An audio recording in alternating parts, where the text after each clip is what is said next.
Welcome back. हम एक जो सीरीज अभी हमने स्टार्ट कर ली है जिसमें हम जेके पीएससी 10+2 लेक्चरर पोस्ट कॉमर्स का जो है उसकी लेक्चर सीरीज हमने स्टार्ट कर दी है विद फाइनेंस एंड अकाउंट्स।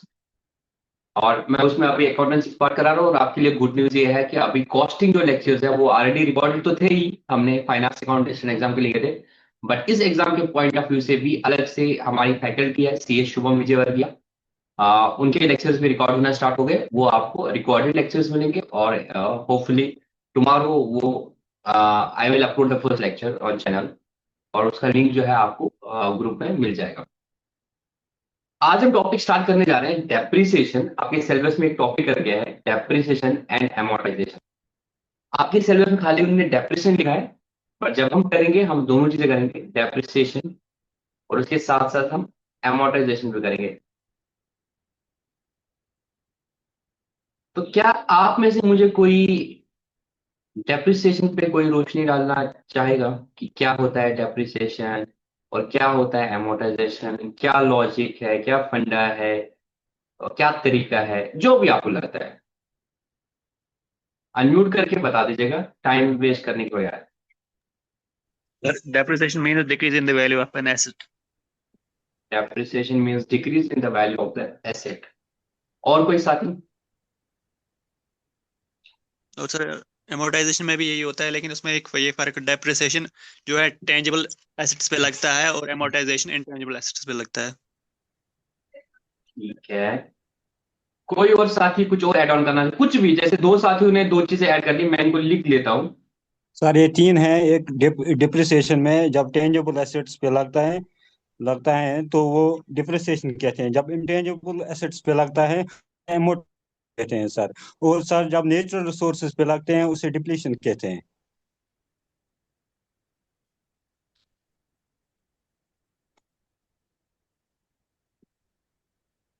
भाई ने एक और चीज बोला, डिप्लीशन बोला। कुछ भी कोई और ऐड ऑन करना चाहता है, जो आ गया यहाँ पे वर्ड, उसको बगैर अगर कोई साथी कुछ और ऐड ऑन करना चाहता है, डेप्रिसिएशन का लॉजिक या इन तीनों का for the matter, depreciation amortisation depreciation, ये लगाने का लॉजिक, ये लगाने का तरीका, कुछ भी आप ऐड ऑन कर सकते हो, जो भी आपको जहन में आ रहा है जल्दी बताओ। Let's make the class interact.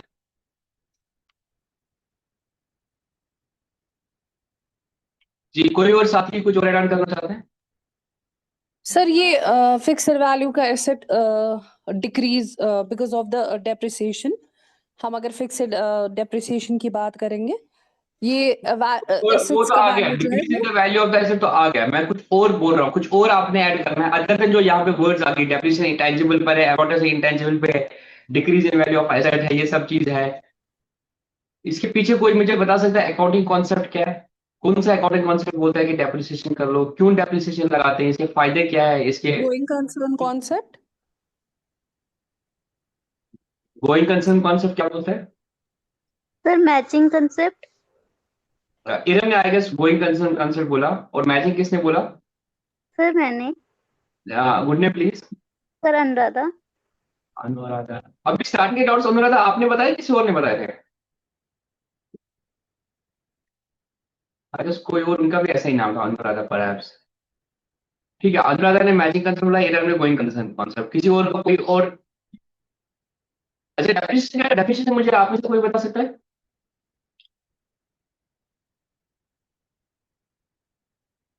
Other than this, value of asset decrease in the value, इसके बगैर कोई और साथी कुछ? अच्छा, कुछ भी डेप्रिसिएशन एमोर्टाइजेशन कुछ भी, कोई साथी कुछ और ऐड करना चाहता है, डेप्रिसिएशन के मेथड्स क्या है?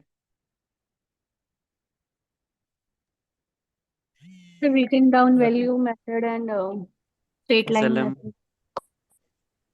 और कोई मेथड? और कोई मेथड पड़ा है? Weighted average. वेटेड एवरेज में क्या करते हैं दोस्त, थोड़ा मुझे बताओ। It's not the methods of calculation of inventory, जी सर, जी सर।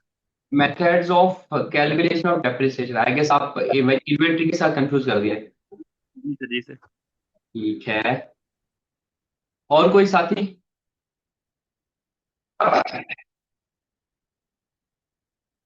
सर ये जो अनुराग आपने डेप्रिसिएशन मैचिंग कंसेप्ट बोला था, आप इसको थोड़ा सा इलाबोरेट करो कि मैचिंग कंसेप्ट क्या बोलता है और यहाँ पे डेप्रिसिएशन में कैसे फिट होता है। मैचिंग कंसेप्ट में हम करते थे ना कि जैसे कि मतलब जैसे जिस साल के खर्चे हैं तो उसी साल में आने चाहिए। जैसे अब सर वेट एक मिनट। कोई बात नहीं। एक्रूवल क्या बोलता है? इसके लिए हमने लास्ट क्लास में भी अच्छा खासा डिस्कशन हो गया था। जी जी सर। एक चीज तो आपने सही बोली, द करेक्ट मेथड जो है वो मैचिंग कंसेप्ट ही है, ठीक है ना, जी जिसकी वजह से हम डेप्रिसिएशन लगाते हैं वो। क्योंकि सर जैसे स्टार्टिंग में जैसे वो जिस हिसाब से खर्चे होंगे उस हिसाब से, जैसे रिपेयर और मेंटेनेंस का भी आपने बताया था ना कंसेप्ट, तो उसी हिसाब से वो उसी तो साल हम और अंदर में गए। पहले ब्रॉड कंसेप्ट में बात करेंगे, डेप्रिसिएशन लगाना है नहीं लगाना है, ये आप बोलते हैं कि ये तो मैजिक कंसेप्ट बोलता है। उसके बाद फिर दूसरा हुआ है, उसमें एसएलएफ कौन लगेगा, डब्ल्यूडीवी लगेगा, वहां पे भी हम मैचिंग कंसेप्ट मद्देनजर रखते हैं एग्जैक्टली कौन सा होगा, ठीक है। जी जी तो मैचिंग कंसेप्ट कैसे बोलता है डेप्रिसिएशन करना है, वो मैं चाह रहा था, ठीक है। चलो उस पर आ जाते हैं। अब होता क्या है, अब मैं बताता हूँ, ठीक है ना। आप सब साथियों से मैंने राय मांगी, बहुत अच्छे तरीके से आप लोगों ने आंसर्स भी दे दिए। मैं इसलिए वो चीजें पूछा था ताकि थोड़ा सा वो बेस बने और आपके जहन में थोड़ा सा ख्याल उठे कि भाई हमें कितना पता वो सब चीजें। और एक और चीज कर दीजिएगा प्लीज, जब आप लोग क्लास ज्वाइन करते हैं ना, तो अपना मोबाइल नंबर, जैसे मोबाइल अगर नाम बताए तो इसकी जगह अगर आप लोग कोशिश करेंगे अपना नाम लिखने का, इफ यू आर कंफर्टेबल। अगर प्रिवेसी रीजन से आप लोग नहीं लिख रहे हो नाम, इट्स परफेक्टली फाइन। प्रिवेसी का भी एक कंसर्न होता है, तो उस वजह से अगर आप अपना नाम नहीं लिखना चाहते तो फाइन। बट अगर वो इश्यू नहीं है, बस आपको आइडिया नहीं है, आप सीधे ज्वाइन करते हो, तो आई सजेस्ट आप नाम लिखा करो। क्योंकि जब मैं देखता हूँ जैसे किसी का शॉमी नाम आता है, तो मुझे वो याद नहीं आ पा जैसे इरम है और इंशा है, तो ये मुझे पता चल रहा है, अच्छा ये इंशा ने ये बोला, अनुराधा ने ये बोला, कि इनका नाम आता है। जिनका नाम नहीं आता तो मैं कंफ्यूज होता कि स्टूडेंट को मैं किस नाम से पुकारूं अगर मुझे टोकना है। वो सब चीजें ठीक है, आप कुछ यहाँ से बता देना। ठीक है, चलो अब स्टार्ट कर लेते हैं। अब मैं आपको बताता हूँ, ठीक है। देखो क्या होता है, जब भी हम कोई खर्चा करते हैं, जब भी हम बिजनेस में कोई खर्चा करते हैं, बिजनेस तो खर्चा करती है, उस खर्चे को तो हमें रिकॉर्ड करना होता है। ताकि पहले तो ये चीज है कि हर ट्रांजेक्शन को तो हमें रिकॉर्ड करना है जो मॉनिटर में। अभी जो खर्चे रिकॉर्ड करते हैं, इनको भी हमें रिकॉर्ड करना है, ताकि हमें अपना प्रॉफिट सही से पता चल जाए। हम रेवेन्यू के साथ एक्सपेंस को मैच करेंगे, इस साल के सारे रेवेन्यू लेंगे, इस साल के एक्सपेंस लेंगे, मैच करेंगे तो हमें प्रॉफिट निकलेगा। जब हम खर्चे करते हैं, ये दो तरह के खर्चे होते हैं, ये दो तरह के खर्चे होते हैं। बोल सकते हो कौन कौन से खर्चे होते हैं?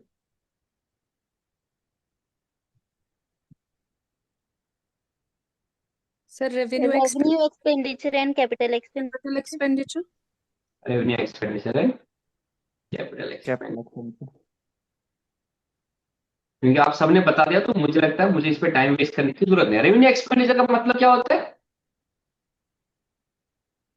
जो विद इन अ ईयर हम मतलब जो बिजनेस में खर्चे हो। बेनिफिट जो है आपका usually less than 1 year. 1 year.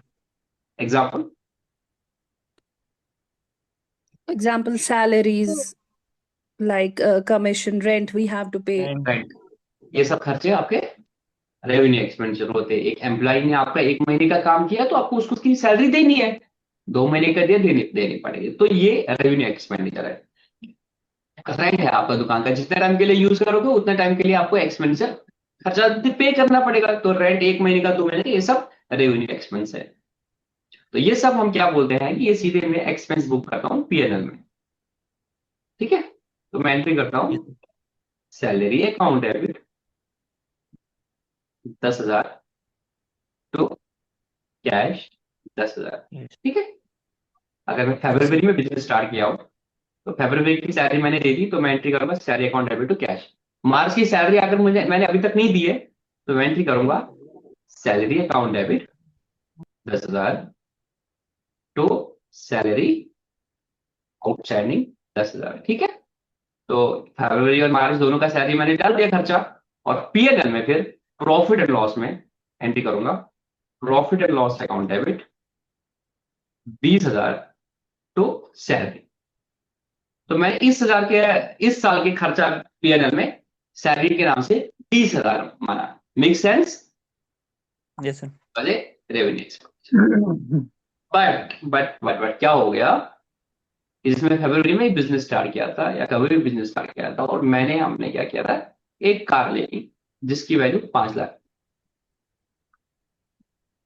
तो ये कार अगर मैंने 5 लाख का बोला, ये मेरा खर्चा है, पहली चीज answer is yes, it is an expenditure, but this is not revenue expenditure, because car का बेनिफिट आपको सिर्फ 2 महीने नहीं मिलेगा, इसी फाइनेंशियल ईयर में नहीं मिलेगा, एक कार का फायदा जो आपको अगले फाइनेंशियल ईयर भी मिलेगा। तो ऐसे सब खर्चों को हम पीएनएल में डायरेक्टली नहीं लेते हैं, रादर इनकम एसेट बनाते हैं। क्या बनाते हैं? एसेट बनाते हैं। कैपिटल एक्सपेंडिचर जो होता है इसका हम एसेट बनाते हैं। तो हम कार का एसेट बनाएंगे, हम करेंगे car account debit 5 lakh to bank या कैश अकाउंट, तो बैंक अकाउंट 5 लाख। तो ये तो हमने पूरा एसेट बना दिया। फिर आएगी बात कि भाई ये कार से आपको बेनिफिट मिलता है, ये कार से आपको बेनिफिट मिला, ये मुलाजिम को आपने रखा, उससे आपने काम करा दिया, तो ये सैलरी पे करने का आपको बेनिफिट मिल रहा है। वो अगर फरवरी में काम किया, मार्च में काम किया, तो उन 2 मंथ का फायदा आपको इस साल में मिला। तो क्योंकि उस बंदे से जो आपने हेल्प करा दी, that helped you in earning the revenue for this financial year, so the expenditure on account of salary for this year should be book in that financial year only. Similarly you used his shop, जहां से आपने ये अपना दुकान था जो भी था आपने यूज कर दिया उनकी बिल्डिंग, तो वहां से जो आपको बेनिफिट मिला वो आपका इस साल में जाएगा रेवेन्यू, तो उसका खर्चा भी जो रहता है चाहे आपने पे किया नहीं किया वो भी इसी साल जाना चाहिए। सिमिलरली ये जो कार आपने परचेज कर दी है, इसका फायदा आपको इस साल भी मिलेगा और अगले साल भी मिलेगा। तो मैचिंग कंसेप्ट के हिसाब से पहले आपने एसेट के हिसाब से ये बोला कि क्योंकि कैपिटल एक्सपेंडिचर है तो हम इसको क्या करेंगे, कैपिटलाइज करेंगे, तो आपने इसको कैपिटलाइज कर दिया, हम मना नहीं करेंगे। बट मैचिंग कंसेप्ट बोलेगा कि भाई कार का खर्चा तो डाल दे पीएनएल में, तो जितना बेनिफिट तूने इस साल लिया उसका प्रोपोर्शनेट खर्चा जो है वो आप इस साल पीएनएल में ले लो। Anuradha you got the answer कि मैचिंग कंसेप्ट कैसे वर्क करता है इधर, मैचिंग कंसेप्ट की वजह से कैसे हम डेप्रिसिएशन कर रहे हैं, बिकॉज मैचिंग कंसेप्ट बोलेगा कार का बेनिफिट तो लिया 2 महीने, फाइन, 2 महीने में कार का बेनिफिट आपने ले लिया, तो 2 महीने it contributed to the revenue, so the corresponding expenditure on account of car should be booked in this financial year. Fine? Yes sir. Make sense? Yes sir. तब आप क्या करोगे, कार का प्रोराटा खर्चा, प्रोराटा यू नो ना, proportionate खर्चा, pro rata खर्चा जो है इस 5 लाख में से which is attributable to the current financial year needs to be calculated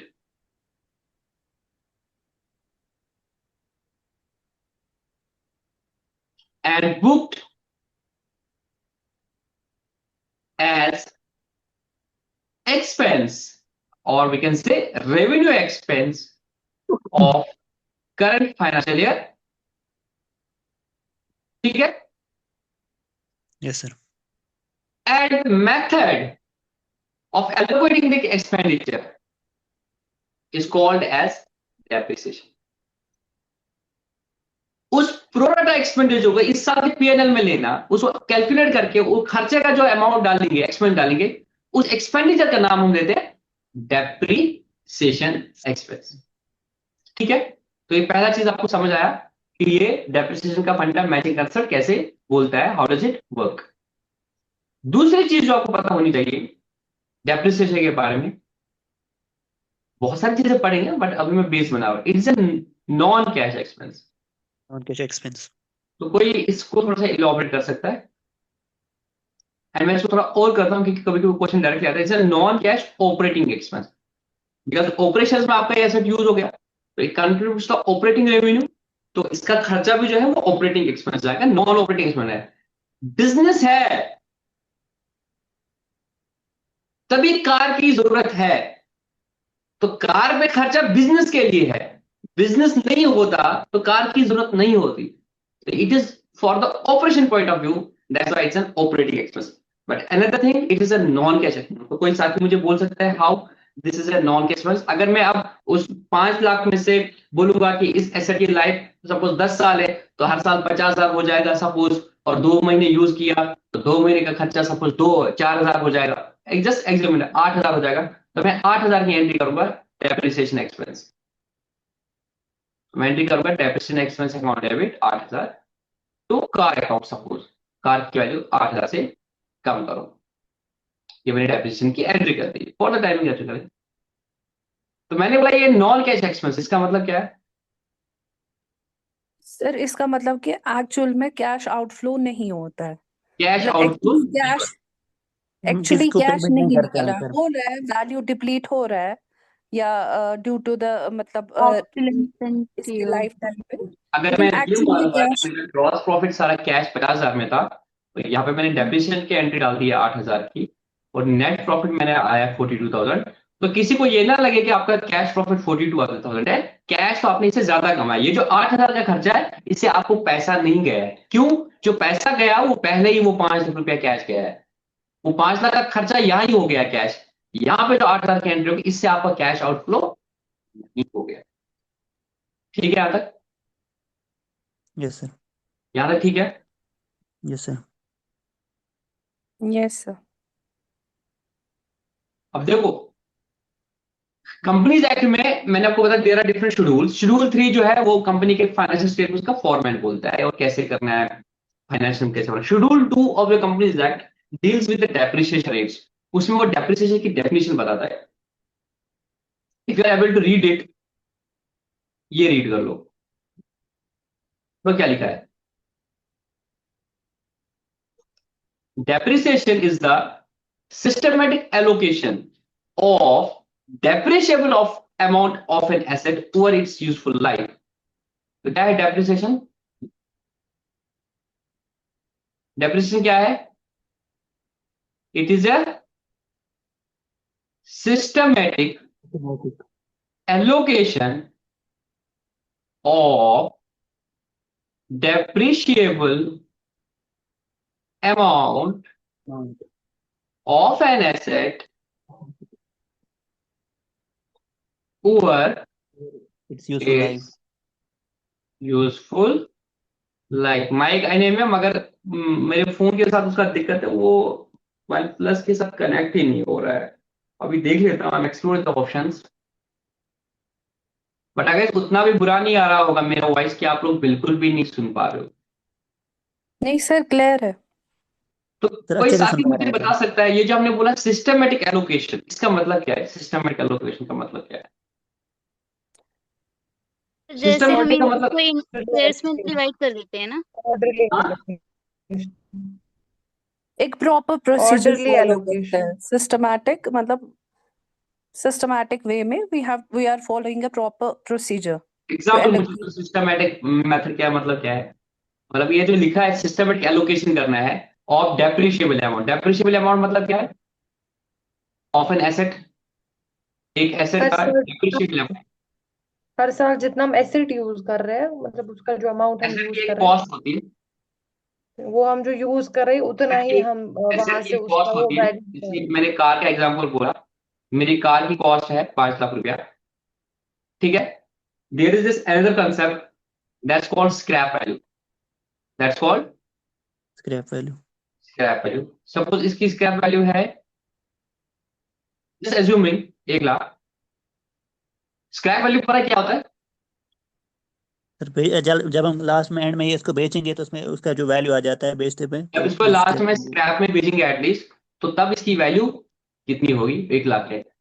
तो इट मीन्स मैंने आज गाड़ी 5 लाख की लाई, और जब मैं इसको बेचूंगा, सपोज मैंने बोला इसकी यूजफुल लाइफ है, सपोज मैंने बोला यूजफुल लाइफ है इस कार की 10 ईयर्स, पेट्रोल की गाड़ी है 10 ईयर्स चलेगी, this is my useful life, ठीक है। मैंने बोला ये गाड़ी 10 साल चलेगी, it is an estimate. Cost is fixed, वो तो एक्चुअल कॉस्ट है जितने में खरीदा हो, तो आपको पता है बिल्स बिल से कितने में गाड़ी पड़ी। आप गाड़ी लेने जाते हो तो बोलता है सर इसका एक्स शोरूम प्राइस जो है ना 3,70,000 रुपया है, प्लस इंश्योरेंस 20,000 का लगेगा, प्लस आरटीओ का चार्ज इतना लगेगा, फास्ट कार्ड का चार्ज इतना लगेगा, ये सब इतना, कुल मिला के आपकी जो गाड़ी है वो 5 लाख की ऑन रोड पड़ेगी। That is on road price. इतने पे आप क्या करते हो, एसेट को कैपिटलाइज करते हो कार को, ठीक है। अब आप बोलते हैं एस्टिमेट लगाते हो कि जब ये 10 साल बाद में बेचूंगा आखिर तक पहुंचा, तो आप बोलते हो कि इसको 1 लाख रुपए आएगा, तो इसको हम बोलते हैं जैसे मैनेजमेंट एस्टिमेट, तो 1 लाख रुपए का स्क्रैप वैल्यू। ये जो होता है कि 5 लाख का कॉस्ट है, 1 लाख तो जब जब इसको बेचेंगे तब आएगा, तो अल्टीमेटली आपका नेट खर्चा कितना होना है इस एसेट में? 4 लाख। 4 लाख ना, क्योंकि 5 लाख आज खर्चा किया, 1 लाख रुपया जब बेचोगे तब वापस आएगा, दिस इज एस्टिमेट। तो अल्टीमेटली जो आपका खर्चा होना है इस एसेट पे, that is 4 lakh, that is called depreciable amount, that is called depreciable amount. कितने अमाउंट को आपने डेप्रिशिएट करना है? 4 लाख को ही, बिकॉज वो 1 लाख जो लास्ट में बचेगा वो आपको तब आ जाएगा वापस, and it has to be done over its useful life. Useful life is 10 years। 10 साल में, 10 साल में, सुनना मेरी बात, 10 साल में, एग्जाम इसमें दे रहा हूं एग्जाम्पल, क्योंकि इसमें हमने एग्जाम्पल में एसेट की लाइफ मांगनी 10 साल। 10 साल में इन 4 लाख को सिस्टमैटिक तरीके से एलोकेट करना, उसको बोलते हैं डेप्रिशिएट करना। अब इस सिस्टमैटिक एलोकेशन का मतलब क्या है? इसका मतलब है कि ऐसे तरीके से करना, ये नहीं कि मर्जी होगी डब्ल्यूडी, जैसे परसों एक बहन ने बोला था कि सर अपनी मर्जी है डब्ल्यूडीबी करेंगे या एसएलएम करेंगे, ये नहीं मतलब है सिस्टमैटिक का। सिस्टमैटिक का मतलब क्या होता है? प्रॉपरली कैलकुलेटेड मेथड, जो सही तरीके से, साइंटिफिक तरीके से, करेक्ट तरीके से, लॉजिकल तरीके से इस 4 लाख के खर्चे को इसकी यूजफुल लाइफ में एलोकेट कर देंगे, उसी को डेप्रिशिएट बोलेंगे। अब वो डब्ल्यूटीवी है, एसएलएम है, कोई और मेथड है, it should be systematic allocation. मतलब फिर आएगा वही बात, it should be in line with matching concept, it should be in line with matching concept, कि जिस प्रपोर्शन में आपको एसेट का बेनिफिट इस यूजफुल लाइफ में जाएगा, उसी प्रपोर्शन में उसके खर्चे भी जाएंगे। अब यहां पे खर्चा क्या है? यहां पे खर्चा इसका है डेप्रिसिएशन एक्सपेंस। तो उसी प्रपोर्शन में, जिस प्रपोर्शन में उस एसेट का फायदा होगा, उसी प्रपोर्शन में उसके खर्चे जाएंगे। डेप्रिसिएशन है, रिपेयर एंड मेंटेनेंस है, ठीक है। तो रिपेयर एंड मेंटेनेंस को मद्देनजर रखते हुए, बाकी सब खर्चों को मद्देनजर रखते हुए कि अब डेप्रिसिएशन किस तरीके से मैं लगा दूंगा, that is called systematic allocation. और मैचिंग कंसेप्ट भी वही बोलता है कि जिस प्रपोर्शन में एसेट के बेनिफिट हो गए, उसी प्रपोर्शन में एसेट के एक्सपेंडिचर भी डालने हैं। तो जब हम डेप्रिसिएशन को लगाएंगे तो हमें यह मद्देनजर रखना है, वो है to consider this holistic picture कि इस एसेट से बेनिफिट्स कैसे आ रहे हैं, और जब मैं डेप्रिसिएशन लगाऊंगा considering repair and maintenance also, या बाकी सारे खर्चे एसोसिएटेड विद एसेट, वो किस प्रपोर्शन में जाए, that should go in proportion what are the benefits which I am achieving from this asset. It can be either the revenue, it can be either the saving in the cost. तो जिस proportionate में वो benefit हो रहा है, उसी proportion में इसके खर्चे जाने चाहिए, उसी प्रपोर्शन में इसका डेप्रिसिएशन खर्चा जाना चाहिए। तो वो जो प्रपोर्शन को आप मद्देनजर रखते हुए प्रोसेस फॉलो करोगे, that will be a systematic allocation। जो आप एलोकेशन करोगे वो सिस्टमैटिक होती है, ये नहीं होगी कि भाई डब्ल्यूडीबी मर्जी होगी या एसएलएम मर्जी होगी, कुछ भी मर्जी होगी, नहीं, दिमाग लगा के आपको डेप्रिसिएशन करनी पड़ेगी। तो क्या आपको समझ आया? Yes sir. अच्छा, डेप्रिसिएशन का दो अब हम फायदे बोलेंगे। तो तरीका बोला कि भाई वो जो 4 लाख है ये तो अब डालना है ना हर साल में, अदरवाइज तो वो अगर 4 लाख का खर्चा पहले ही साल डाल दिया तब भी गलत हो गया, बिकॉज आपने क्या किया, 4 लाख का पूरा खर्चा पहले साल में डाल दिया, जबकि बेनिफिट तो इस एसेट से अभी आउट ऑफ 9.8 ईयर्स में और मिलेगा, है कि नहीं। अभी तो मैंने इसको क्या किया, 2 महीने यूज किया, 9 years and 10 months में और यूज करूंगा, तो उनमें भी तो खर्चा जाना चाहिए ना। आपने सारा खर्चा इधर डाल दिया तो आपने मैचिंग कंसेप्ट तो पिट गया, तो आपका यहाँ पे तो लॉस आएगा, अगले साल ज्यादा प्रॉफिट आएगा, सही तरीका तो नहीं है।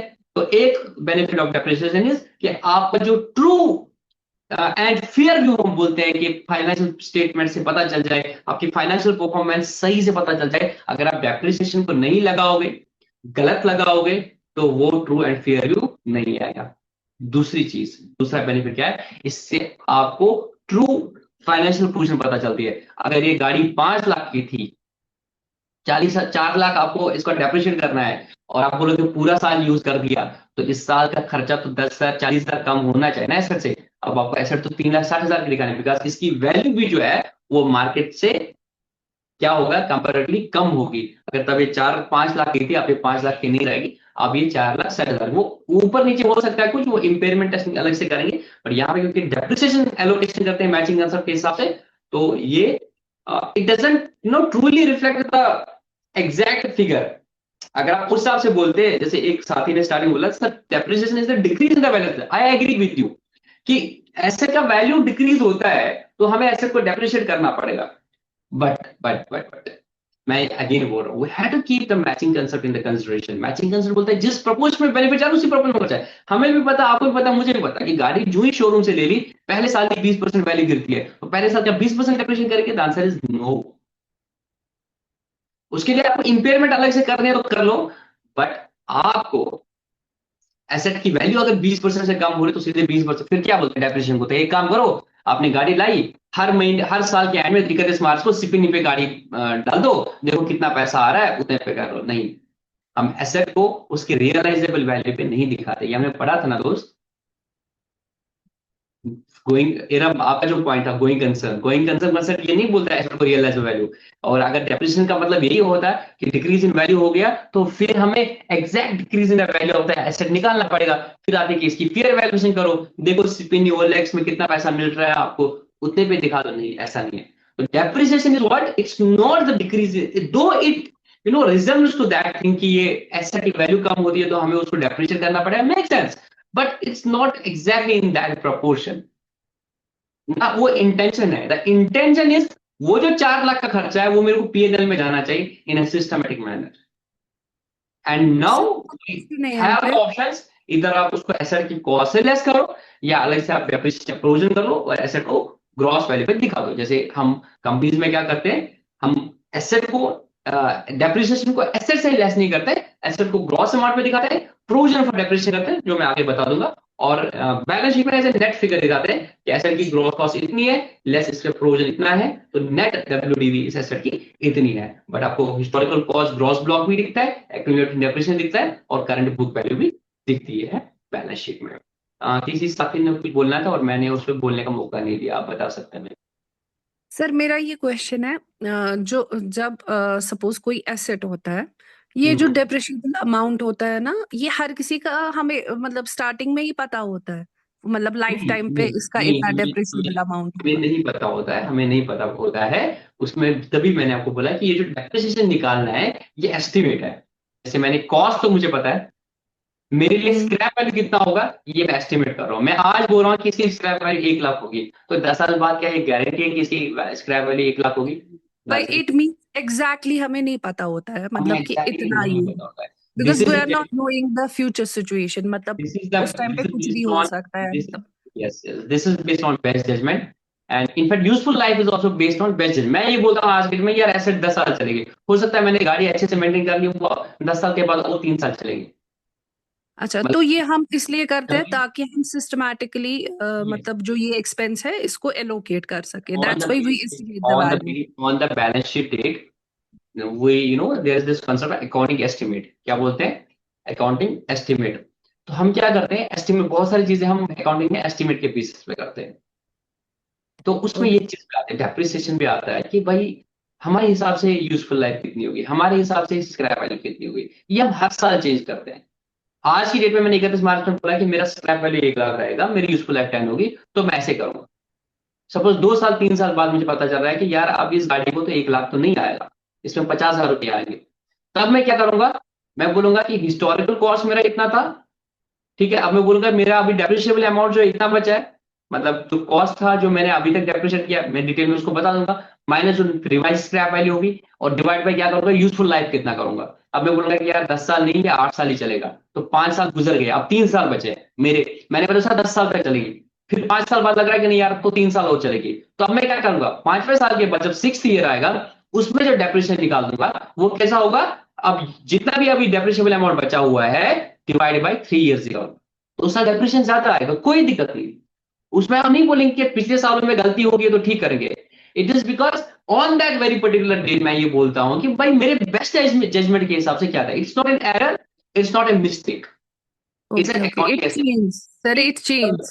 हाँ, तभी हम बोलते हैं, अगर आपको पता होगा, जब वैल्यूएशन ऑफ इन्वेंटरीज बोलते हैं, हम बोलते हैं कि whether you use FIFO method, whether you use LIFO method or whether, it's an accounting policy of the company, ठीक है। There are other policies, but with respect to whether you follow the SLM method, whether you follow the WDV, whether you take useful life 10, अगले साल आप उसको 8 बोलोगे, अगले साल आप स्क्रैप वैल्यू ऊपर नीचे बोलोगे, ये सब अकाउंटिंग पॉलिसी नहीं है। It is an accounting estimate, it is an accounting estimate. और फिर हम अपने आगे पढ़ते हैं कि अकाउंटिंग पॉलिसी अगर आपने चेंज की होती है, अगर आपने अकाउंटिंग पॉलिसी चेंज कर दी है, तो उसका इंपैक्ट जो आपने रेट्रोस्पेक्टिवली निकालना होता है, उसका अकाउंटिंग ट्रीटमेंट आपने रेट्रोस्पेक्टिवली करना होता है। बट अगर आप अकाउंटिंग एस्टिमेट चेंज करते हो, उसका इंपैक्ट होता है वो प्रोस्पेक्टिवली करता है। मतलब after 5 years when I realize नहीं मेरे एसेट का यूजफुल लाइफ अब 8 साल होगा, तो अब लास्ट के 3 साल में मुझे वो बाकी डेप्रिसिएबल अमाउंट जो है वो राइट ऑफ करना है, ठीक है। तो ऑब्वियसली उसमें खर्चा ज्यादा जाएगा। तो क्या मैचिंग कंसेप्ट पिट गया था? आंसर इज यस, किसी हद तक तो पिट गया। बट क्या अब इस वजह से हम इनको चेंज करेंगे थे, रेट्रोस्पेक्टिवली सब ठीक करेंगे? The answer is no, because this is an estimate. Estimate आज की डेट में जो मेरे पास बेस्ट जजमेंट है, मैं उस सबसे एस्टिमेट करूंगा। कल ये सही भी हो सकता है, कल ये गलत भी हो सकता है, उसमें हम बैक में नहीं जाते हैं। मैं एग्जाम्पल देता हूँ, खुदा ना खास्ता कोई, मैं आज डिसाइड कर रहा हूँ कि मैं CA करूंगा, तो ये मेरा आज का बेस्ट जजमेंट है। 5 साल बाद मुझे लगता है कि यार मेरे को CA नहीं करना चाहता, मेरे से CA नहीं निकली, तो क्या मैं वापस जाऊंगा 5 साल पहले फिर उसको ठीक करने के लिए? The answer is no, I can do that. Similarly in accounting I had taken best judgement कि भाई ऐसे करूंगा, ठीक है। उस वक्त लगा कि ठीक है यही है, बट उस वक्त जब रियलिटी पिक्चर पता चली फिर क्या, नहीं ऐसा तो नहीं है, नहीं हो पाएगा, तो बैक में वापस नहीं जाता, तो अकाउंटिंग एस्टिमेट में पीछे नहीं जा रहे हैं, ठीक है। सर मेरा अब एक क्वेश्चन था। जी जी बिल्कुल, क्वेश्चन कभी सर, हाँ सर, जैसे 2 एसेट हैं कोई कंपनी की, तो उस दो पे जो एसेट है मेथड कंपनी की। होगा, हाँ तो सर जो मेथड होगा, जैसे रिटर्न डाउन वैल्यू मेथड या फिर स्ट्रेट लाइन मेथड, इन दोनों में से जैसे वो अगर कोई भी, वो दोनों मतलब दोनों एसेट पे सेम लगेगी या अलग अलग का होता है उसमें? अलग अलग अलग अलग है भाई, आपको हर एसेट में देखना है कि इससे बेनिफिट मुझे कैसे आते हैं। अच्छा हर अच्छा, एसेट से थैंक आपको यू। देखना है कि इसके बेनिफिट्स कैसे आते हैं, जिस प्रोपोर्शन में उसके बेनिफिट्स आते हैं उस प्रोपोर्शन में इसके खर्चे जाएंगे। अब वो प्रोपोर्शन में SLM से सही जाएंगे तो SLM से जाएंगे, WDV से जाएंगे WDV से जाएंगे, किसी और से जाएंगे तो वैसे जाएंगे। जी thank you You sir. have to see the nature of the asset, you have to see the benefits, the proportion of the benefits कैसे अराइव होते हैं, उसी प्रोपोर्शन में आपको इसके डेप्रिशिएट करना पड़ेगा, ठीक है। even one more thing, there may be an asset जिसके डिफरेंट पार्ट्स होंगे, फाइन, और हर पार्ट की यूजफुल लाइफ अलग होगी। इसको बोलते हैं कंपोनेंट बेस्ड अकाउंटिंग। क्या बोलते हैं? Component based accounting. इन्हें अच्छा क्वेश्चन पूछा, मैं इसको थोड़ा और इलाबोरेट करता हूँ। इन्हें तो 2 एसेट की बात कर ली, लाइक कार एंड बिल्डिंग, तो क्या दोनों पे SLM होगा WDV? The answer is no, very much possible. जैसे मैंने उस दिन एग्जाम्पल के थ्रू दिखा दिया था मैचिंग ऑप्शन, उसको रिपीट नहीं करने जा रहा हूँ। जिसको ये नहीं पता होगा वो सारी कहानी जो हमने लास्ट लेक्चर में कर दी थी, तो अकाउंटिंग कंसल्ट वाले लेक्चर में वो मैचिंग कंसल्ट देखना, और मैं अच्छे तरीके से समझा दिया कि कार में हम WDV लगाएंगे, SLM नहीं लगाएंगे, मैंने लॉजिकली दिखा दिया। बिल्डिंग में वेरी मच पॉसिबल आप SLM करोगे, कार में वेरी मच पॉसिबल WDV को, दोनों का फायदा ऑलमोस्ट सेम है। बट सिंस कार में फिर रिपेयर एंड मेंटेनेंस के खर्चे फ्यूचर में ज्यादा होते हैं, बिल्डिंग में ऐसा नहीं है, तो 3-4 साल बाद आप एक बार पेंट कराते हो, काम चलता है, बिल्डिंग चलती है। बट कार में आगे खर्चे ज्यादा होते हैं, तो इसमें आप डेप्रिसिएशन पहले सालों में ज्यादा लगाते हो, अगले सालों में डेप्रिसिएशन कम होता है, और रिपेयर मेंटेनेंस पहले सालों में कम होता है, अगले सालों में रिपेयर मेंटेनेंस ज्यादा होता है। There is this another concept जो हमें अकाउंटिंग में पढ़ना है, बट आपके सिलेबस में उतना नहीं है, तो मैं अलग से वो नहीं कर रहा हूँ। इसको कंपोनेंट बेस्ड अकाउंटिंग क्या बोलते हैं? सुना है किसी ने ये नाम, कंपोनेंट बेस्ड अकाउंटिंग? इंडेक्स में नो ये no sir. Sir. Property plant of equipment जो चेंज हुआ है AS10 प्रॉपर्टी प्लांट, उसमें भी ये component based accounting. Component based accounting क्या बोलता है, अगर मैं आपको लेमन लैंग्वेज में बोलूं, कंपोनेंट बेस्ड अकाउंटिंग बोलता है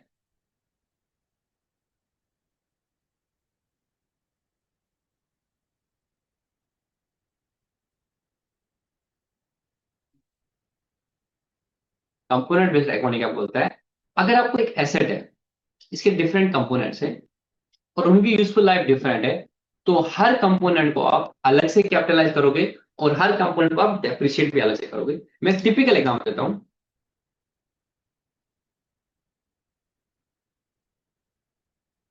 मैंने एक प्लेन लाया,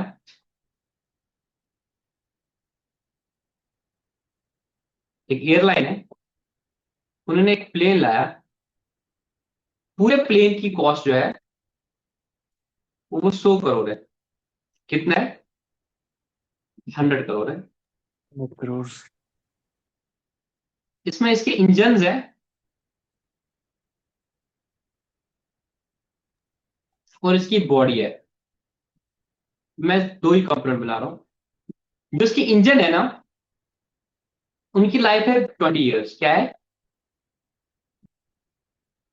20 ईयर्स। 20 years।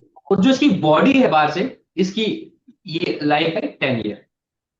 समझ आ रही है बात? विजुअलाइज करो एयरक्राफ्ट को। उसकी एक बॉडी है Yes, बाहर sir। से और उसके अंदर इंजन है 4, ठीक है, जिनकी लाइफ है वो 20 साल चलेगी। तो मतलब क्या हो गया, अगर आपने प्लेन लाया तो apparently the structure like this, engine तो आपको 20 साल चलेंगे चलेंगे, 10 साल बाद आपको बॉडी चेंज करनी पड़ेगी। फाइन। इन Yes, इंजन sir। की कॉस्ट जो है वो 80 करोड़ है और जो बॉडी है इसकी कॉस्ट है 20 करोड़। तो इसे आपको क्या समझ आ रहा है कि ये 20 करोड़ का खर्चा आपको 10 साल बाद और करना पड़ेगा, तब नए से बनाना पड़ेगा। तो इस केस में पता आप क्या करोगे, जब आप एसेट को बनाओगे आप एंट्री नहीं करोगे aircraft account debit to cash 100 crore, नहीं। आप क्या करोगे, आप एसेट बनाओगे, एयरक्राफ्ट, ब्रैकेट में लिखोगे engines account debit 80 crore, aircraft body body account. Account debit 20 crore to bank या लाइबिलिटी जितना भी है। तो आपने क्या किया, आपने इस एसेट के दो कंपोनेंट बना दे। जब हम प्रैक्टिकल इंडियन लाइन में हम करते हैं, जैसे बड़े बड़े टैंकेज बनाते हैं, बड़े बड़े प्लांट बनाते हैं, तो उसमें क्या होता है, इंस्ट्रूमेंटेड आइटम्स, इनका हमारा यूजफुल लाइफ डिफरेंट होता है। तो व्हाट वी डू, टैंक का मेन कॉस्ट को अलग करते हैं, इंस्ट्रूमेंटेशन कॉस्ट को अलग करते हैं, सपोज कोई और मैकेनिकल है उसका कॉस्ट अलग करते हैं। तो हम इनकी कंपोनेंट ऐसे, तो उसमें क्या होता है, सैप में जब हम अकाउंटिंग करते हैं उसमें एक मेन एसेट नंबर होता है। तो एसेट नंबर जैसे ये बन गया 7000023, तो अंडरस्कोर 0 जो बन गया इसका सब एसेट नंबर 1, वो क्या बना, मेन एसेट, वो बना एयरक्राफ्ट इंजन सपोज, ठीक है, बड़ा कॉस्ट। 7000023_1 ये बन गया बॉडी का। अगर इसका कोई और सब कंपोनेंट, तो आपने क्या किया, मेन एसेट के ना कंपोनेंट्स कर दिए। क्या कर दिए, कंपोनेंट्स कर दिए। तो ये कंपोनेंट्स आपने कर दिए, क्यों कर दिए, AS10 बोलता है, इंडेस 16 बोलता है कि प्रॉपर्टी प्लांट एंड इक्विपमेंट में अगर आपके कंपोनेंट्स है दे आर सिग्निफिकेंट। ऐसा नहीं कि छोटे छोटे कंपोनेंट आप बोलोगे कि फिर स्विच है वो तो 2 साल में चेंज करना होता है उसका अलग, नहीं, that should be component should be सब, मतलब वो थोड़ा मटेरियल होना चाहिए। ऐसा नहीं कि छोटे छोटे कंपोनेंट्स आप बनाते हो फिर एयर उसके टायर के भी अलग एसेट बनाओगे, उसकी बॉडी का भी, ऐसा नहीं करना है। मोटा मोटी जो है वो जो सिग्निफिकेंट कंपोनेंट है उसका आप अकाउंटिंग कर सकते हो अलग से। तो यहाँ पे आपने क्या किया, एयरक्राफ्ट का इंजन का अलग कर दिया, बॉडी का अलग कर दिया। और इसमें दूसरा रीजन क्या है, इसकी लाइफ 20 साल है, इसकी लाइफ 10 साल है।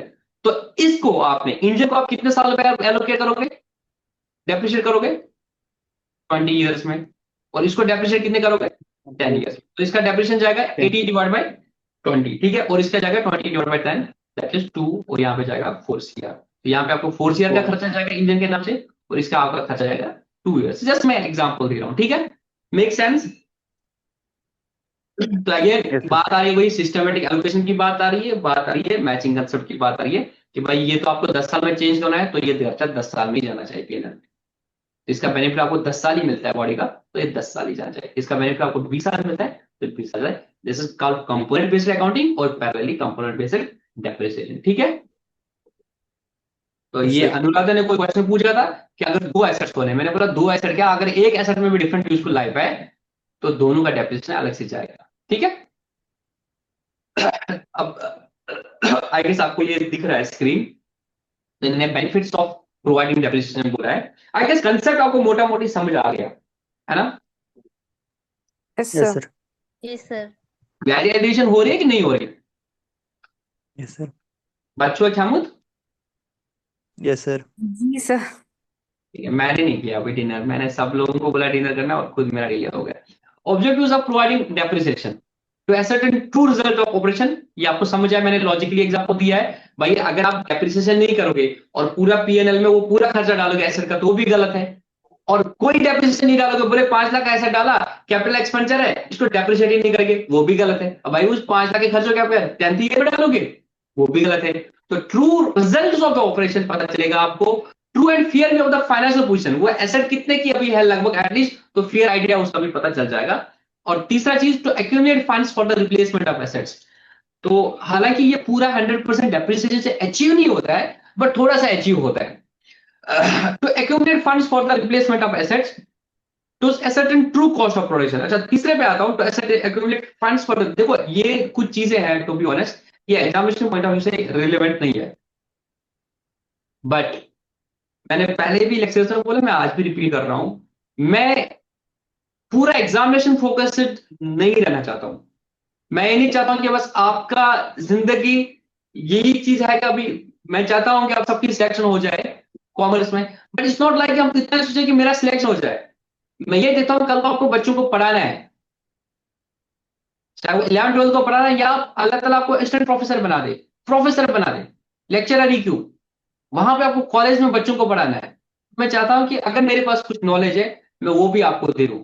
तो वो नॉलेज हो सकता है आपके इस 10+2 लेक्चरर पोस्ट के लिए रिलेवेंट नहीं है, बट इतना मुझे भरोसा है, अगर आप टीचिंग लाइन में गए, आप कहीं और भी गए, कॉर्पोरेट में भी गए, जहां भी गए, वहां आपको ये काम आएगा। तो थोड़ा सा मैं ऐसा होता है, मैं ऑफ एग्जाम भी कुछ पढ़ा लूं, बट मुझे ऐसा लगता है कि मैं तभी जस्टिस कर पाऊंगा जब मैं ये सब चीजें आपको बता दूंगा। तो एग्जामिनेशन पॉइंट ऑफ व्यू से रिलेवेंट नहीं हो सकती है, बट सिंस ये अपॉर्चुनिटी मिली, अब इसके लिए थोड़ी हम अलग से करेंगे कि अब ये एग्जाम फोकस्ड क्लास अलग है, नॉन एग्जाम फोकस्ड क्लास अलग है, वो बैच अलग रहेगा, ये बैच चलेगा। उतना टाइम मेरे पास भी नहीं है, उतना टाइम किसी के पास भी नहीं है, मतलब किसी की फिर रिलेवेंस आ गई, अच्छा ये बंदा पढ़ाता है, एग्जाम के लिए रिलेवेंट नहीं है, फ्यूचर के रिलेवेंट आएगा, तो आप क्या बोलोगे, फ्यूचर में जब आएगी तब देखी जाएगी, ये होगा ना, ये माइंडसेट होता है। बट मेरे पास ये अपॉर्चुनिटी अभी, तभी मैं कुछ चीजें डिटेल में बताता हूँ। मैं इस चीज को स्किप भी कर सकता था, तो accumulate funds for the replacement of asset, but मैं इसको स्किप नहीं करूंगा, बिकॉज कल को अगर आप टीचर बनेंगे और आपको ये बच्चे को पढ़ाना है सीए फाउंडेशन का, वो आपको क्वेश्चन करेगा कि सर ये टू एक्यूमुलेट फंड्स मुझे समझा दो, तो आप क्या बोलोगे, क्या बोलोगे आप बताओ मुझे। वो तो लॉजिक पता होना चाहिए, तो आपको समझ अभी तक लॉजिक नहीं पता है, तो उस वक्त आप थोड़ी बोलोगे रुको मैं लतीफ सर से पूछूंगा, उसका तो आपको पता होना चाहिए ना, तभी मैं आई फील इट कि मुझे आपको अभी बताना चाहिए। तो कोई साथी मुझे बता सकता है ये how does this help to accumulate funds for the replacement, ये तो कोई कैश खर्चा है ही नहीं, तो फंड्स कैसे बचते हैं इस चीज में, कोई लॉजिकली बता सकता है।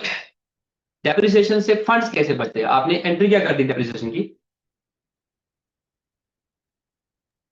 So actually, we are accumulating, we are providing the funds for the purpose of depreciation, so as to replace the asset in future.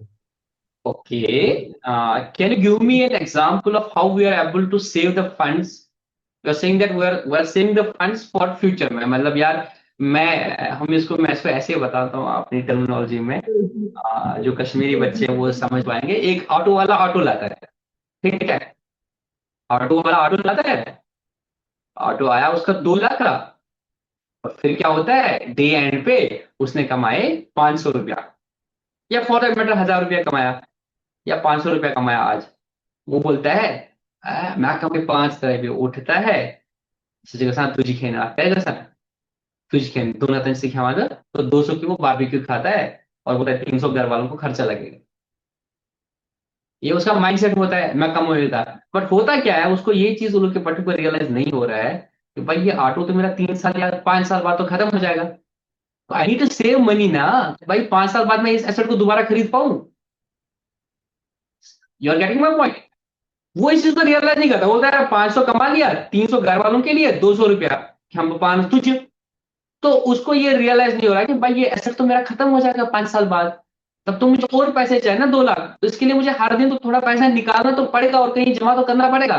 तो अगर ये ऐसा करता है कि हर दिन सेविंग अकाउंट में 200 रुपया डाल देता, तो ऐसे करके करते उसका क्या होता है, एटलीस्ट महीने में 6,000 होता, साल में 84,000 होता, 5 साल में सपोज 2 लाख होता, 2.5 लाख जितना भी होता, मैं एग्जाम्पल दे देता हूँ, तो 5 साल बाद इसके पास इतने फंड्स होते कि ये नया ऑटो खरीदे। Make sense? मेक सेंस और not? Yes sir, yes Yes, sir, sir. Sure. Yes. आप बोलते हैं यस सर सर। सेविंग तो ऐसे हो जाएगी, उसको तो पैसा निकालना पड़ेगा और एफडी में डालना पड़ेगा, कहीं इन्वेस्ट करना पड़ेगा। बट कॉर्पोरेट जब डेप्रिसिएशन का एंट्री करते हैं तो डेप्रिसिएशन से क्या वो पैसा उठा के फिर कहीं बैंक में डालते हैं? द आंसर इज नो, ऐसा तो नहीं करते यूजुअली। बट फिर कैसे पैसा बचता है? कोई मुझे ये बता पाएगा? नहीं बता पाएगा तो मैं बता दूंगा। देखो, जब हम डेप्रिसिएशन का एंट्री करते हैं ना, तो हम करते हैं depreciation account debit to asset बोलो या टू प्रोविजन फॉर एसेट बोलो, ठीक है ना, जो टू प्रोविजन फॉर डेप्रिसिएशन जो भी बोलो। सपोज मैंने 500 का डेप्रिसिएशन कर दिया, तो पूरे साल में मिला के जैसे अभी हमने एग्जाम्पल था 40,000 का हमने पीएल में खर्चा डाला, तो एंट्री का क्या है? Profit and loss account debit 40,000 पूरे साल का खर्चा टू डेप्रिसिएशन 40,000। सपोज डेप्रिसिएशन से पहले, जिसको मैं बोलता हूं EBT DA, earning before tax and depreciation, ठीक है, वो मेरा था 2 लाख रुपया। समझ लेना इस बात, 2 लाख रुपया था मेरा earning before tax and depreciation. अब मैंने डेप्रिसिएशन का खर्चा इसमें कितना डाला? डेप्रिसिएशन एमोर्टाइजेशन 40,000, तो मेरा पीपीटी जो है प्रॉफिट बिफोर टैक्स है 1,60,000, ठीक है। अब मैंने टैक्स दे दिया सपोज 30,000, मेरा पीएटी कितना भैया? Profit after tax 1,30,000। आपको पता है कंपनी हो या कोई, वो डिविडेंड जो है अपना यही दे सकते हैं, 1,30,000 ही दे सकते हैं। मैक्सिमम डिविडेंड जो है, जो प्रॉफिट आपका है इसी का डिविडेंड दे सकते हो आप। बट आप तो ये बोल सकते हो सर हमारा नॉन कैश, अगर हमारा ये प्रॉफिट 1,30,000 था, जो कैश प्रॉफिट है हमारा यूजुअली वो 1,30,000 प्लस डेप्रिसिएशन का 40,000, रियलिटी में तो हमने इस साल 1,70,000 कमाया था ना सर।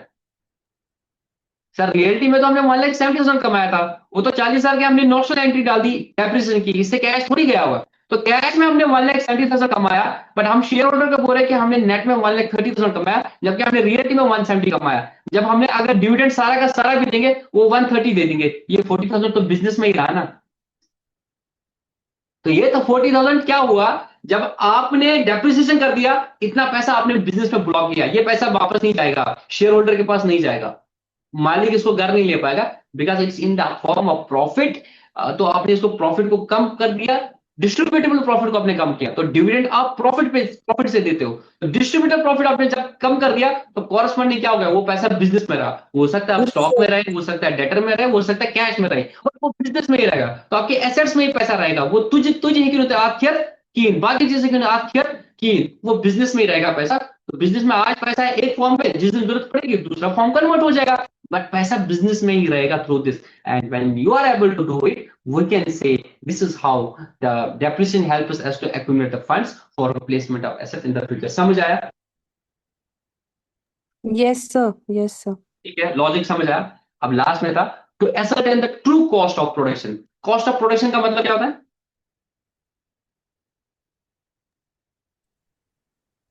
क्या बोल रहा है? To ascertain the true cost of production। किसी को लॉजिकली समझ आ रहा है यार?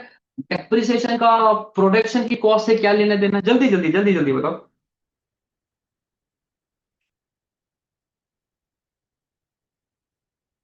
जल्दी जल्दी बताओ, कोई कोई बोल पाएगा?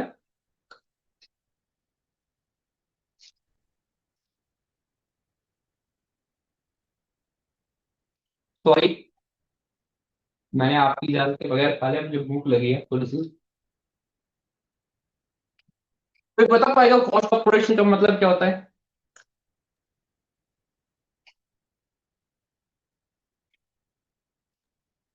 अगर Cost of आप production. एक प्रोडक्शन मैन्युफैक्चरिंग एंटिटी, जो खर्चा लगा प्रोडक्शन मतलब प्रोड्यूस करने के लिए, जो आप बिजनेस कर रहे हो, जिस चीज का बिजनेस कर रहे हो उस चीज पे जो आपको खर्चा लगा वो कॉस्ट है उसका, प्रोडक्शन का। हाँ, तो उसमें डेप्रिसिएशन कैसे हेल्प करता है to estimate the true cost?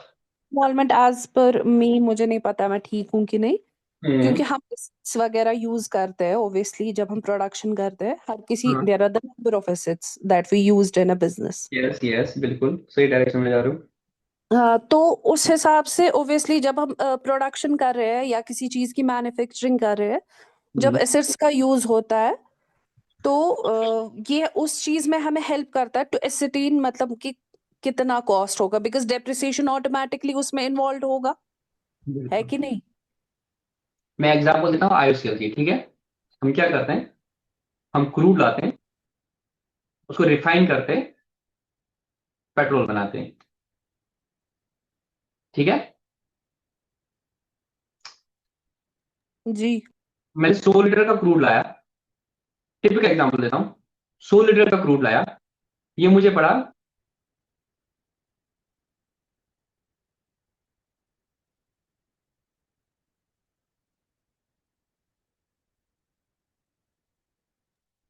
2000 में, ठीक है। 2000 में लगा, 100 लीटर का क्रूड लाया, सपोज 2000 में पड़ा, प्लस इस पे मुझे वेरिएबल खर्चे हो गए, मतलब जब रिफाइनरी कर रहा हूं तो मुझे बाकी खर्चे भी इस पे लगे, कैटलिस्ट लगा, पावर लगा, यूटिलिटी लगा। तो यहां से मैंने 100 लीटर का सपोज पेट्रोल बनाया, क्या बनाया, पेट्रोल बनाया, ठीक है। तो अब इस 100 लीटर के पेट्रोल को बनाने में मुझे क्या क्या खर्चा आया, 2000 का डायरेक्ट कॉस्ट लगा क्रूड का, बाकी इनडायरेक्ट कॉस्ट मेरे कुछ लगे, जैसे मैं कैटलिस्ट लगा इसमें, बाकी सब चीज लगा, वो इसमें 1000 लगा, ठीक है। पावर लगा, यूटिलिटीज लगा, सब लगा, टोटल खर्चा कितना हुआ, 3000। तो आप क्या बोलोगे भाई, 3000 रुपया आपको टोटल कॉस्ट लगी पेट्रोल बनाने में, क्रूड और सब कुछ मिला के, डिवाइड बाय आपने 100 लीटर बना दिए, तो पर यूनिट का कॉस्ट आपका 30 रुपीज पर लीटर आया, यही होगा, यही बोलोगे। बट आपको जब ये बनाओगे, इसके लिए आपको एक पूरी रिफाइनरी लगानी पड़ेगी, ये सारे एसेट्स लगाने पड़ेंगे, लगाने पड़ेगा नहीं लगाने पड़ेगी। तो ये सारे Yes. एसेट बनाने में जो कॉस्ट आ गई, तो वो भी तो, वो खर्चा भी तो इसी के लिए लगा ना, ये पेट्रोल बनाने के लिए को पूरा सेटअप लगाना पड़ा, पेट्रोल बनाने का तभी तो सेटअप लगा ना, तो इसका कॉस्ट भी तो जाएगा इसमें। वो कब जाएगा, जब इसकी डेप्रिसिएशन निकालोगे। भाई इसकी पूरी डेप्रिसिएशन जो है, जितने टाइम के लिए चला दी ये 100 लीटर बनाने के लिए, वो डेप्रिसिएशन आ गया 2000 रुपीज, डेप्रिसिएशन आ गई इस एसेट्स की। ये तो डेप्रिसिएशन डायरेक्ट कॉस्ट है, इनडायरेक्ट कॉस्ट 2000 आ गई, तो ये 2000 तो ये 100 लीटर में ऐड होना चाहिए कि भाई 2000 तो ये भी लगे डेप्रिसिएशन, इसको भी तो लगे 2000, तो टोटल खर्चा तो आपको 5000 हो गया, डिवाइड बाय 100, तो 50 रुपया हो गया पर लीटर। तो सही कॉस्ट ऑफ प्रोडक्ट, अदरवाइज क्या होगा, आप सिर्फ वेरिएबल कॉस्ट ही पकड़ोगे, फिक्स्ड कॉस्ट जो है in the form of indirect cost of the depreciation, वो तो लगाओगे नहीं प्लांट, तो आपकी तो कॉस्टिंग ही गलत हो जाएगी। आप बोलोगे 30 रुपया 40 रुपए में बेचूंगा, बाद में जब देखोगे बोलोगे यार माई इन्वेस्टमेंट इज 35 लाख, माई नुकसान is 36 lakh, how is it possible. ये तो इसलिए हो गया बिकॉज तुमने सही कॉस्टिंग नहीं की, तभी आपके सिलेबस में कॉस्टिंग भी रखा है। Got it? This is how it helps us arrive at the true cost of the asset, ठीक है। अब इसके लिए आपको कि कितना अमाउंट डेप्रिशिएट करना है, उसके लिए आपको क्या पता होना चाहिए, कॉस्ट ऑफ एसेट मैंने आपको बता दिया कितने में पड़ा, useful life of the asset क्या है, एंड एस्टिमेटेड रिजनेबल वैल्यू क्या है, ठीक है। बाकी थ्योरी आप खुद से कर सकते हो।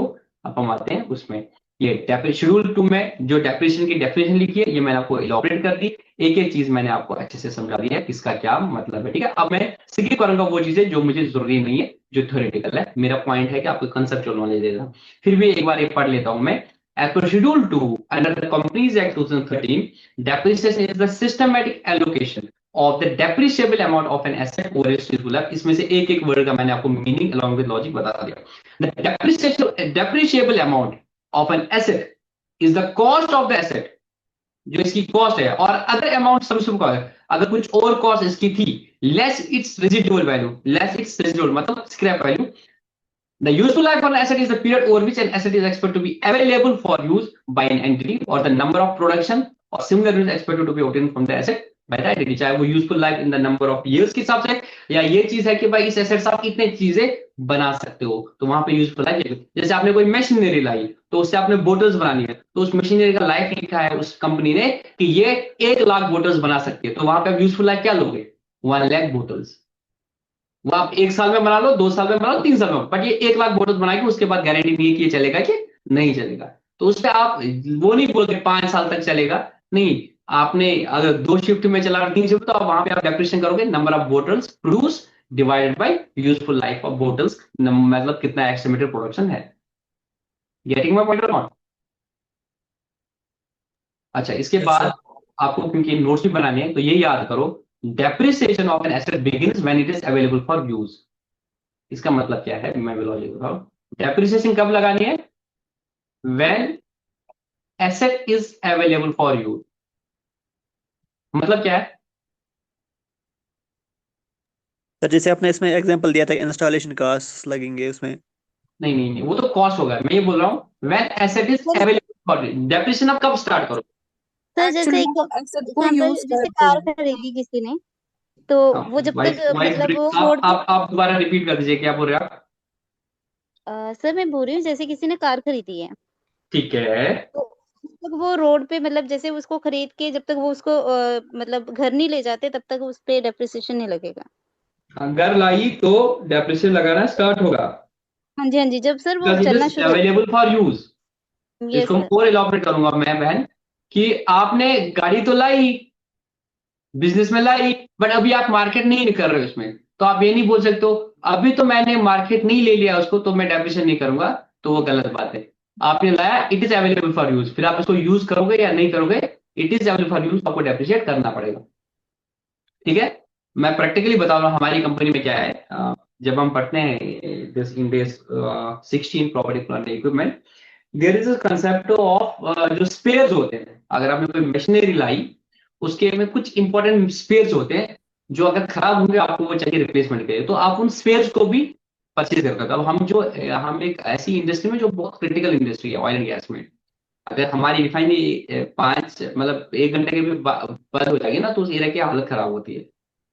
जो हम इंश्योर करते हैं ना कि भाई पेट्रोल और डीजल देश में कोने कोने पे पहुंचे, वो बोलने में बहुत आसान बात है, literally is very challenging to.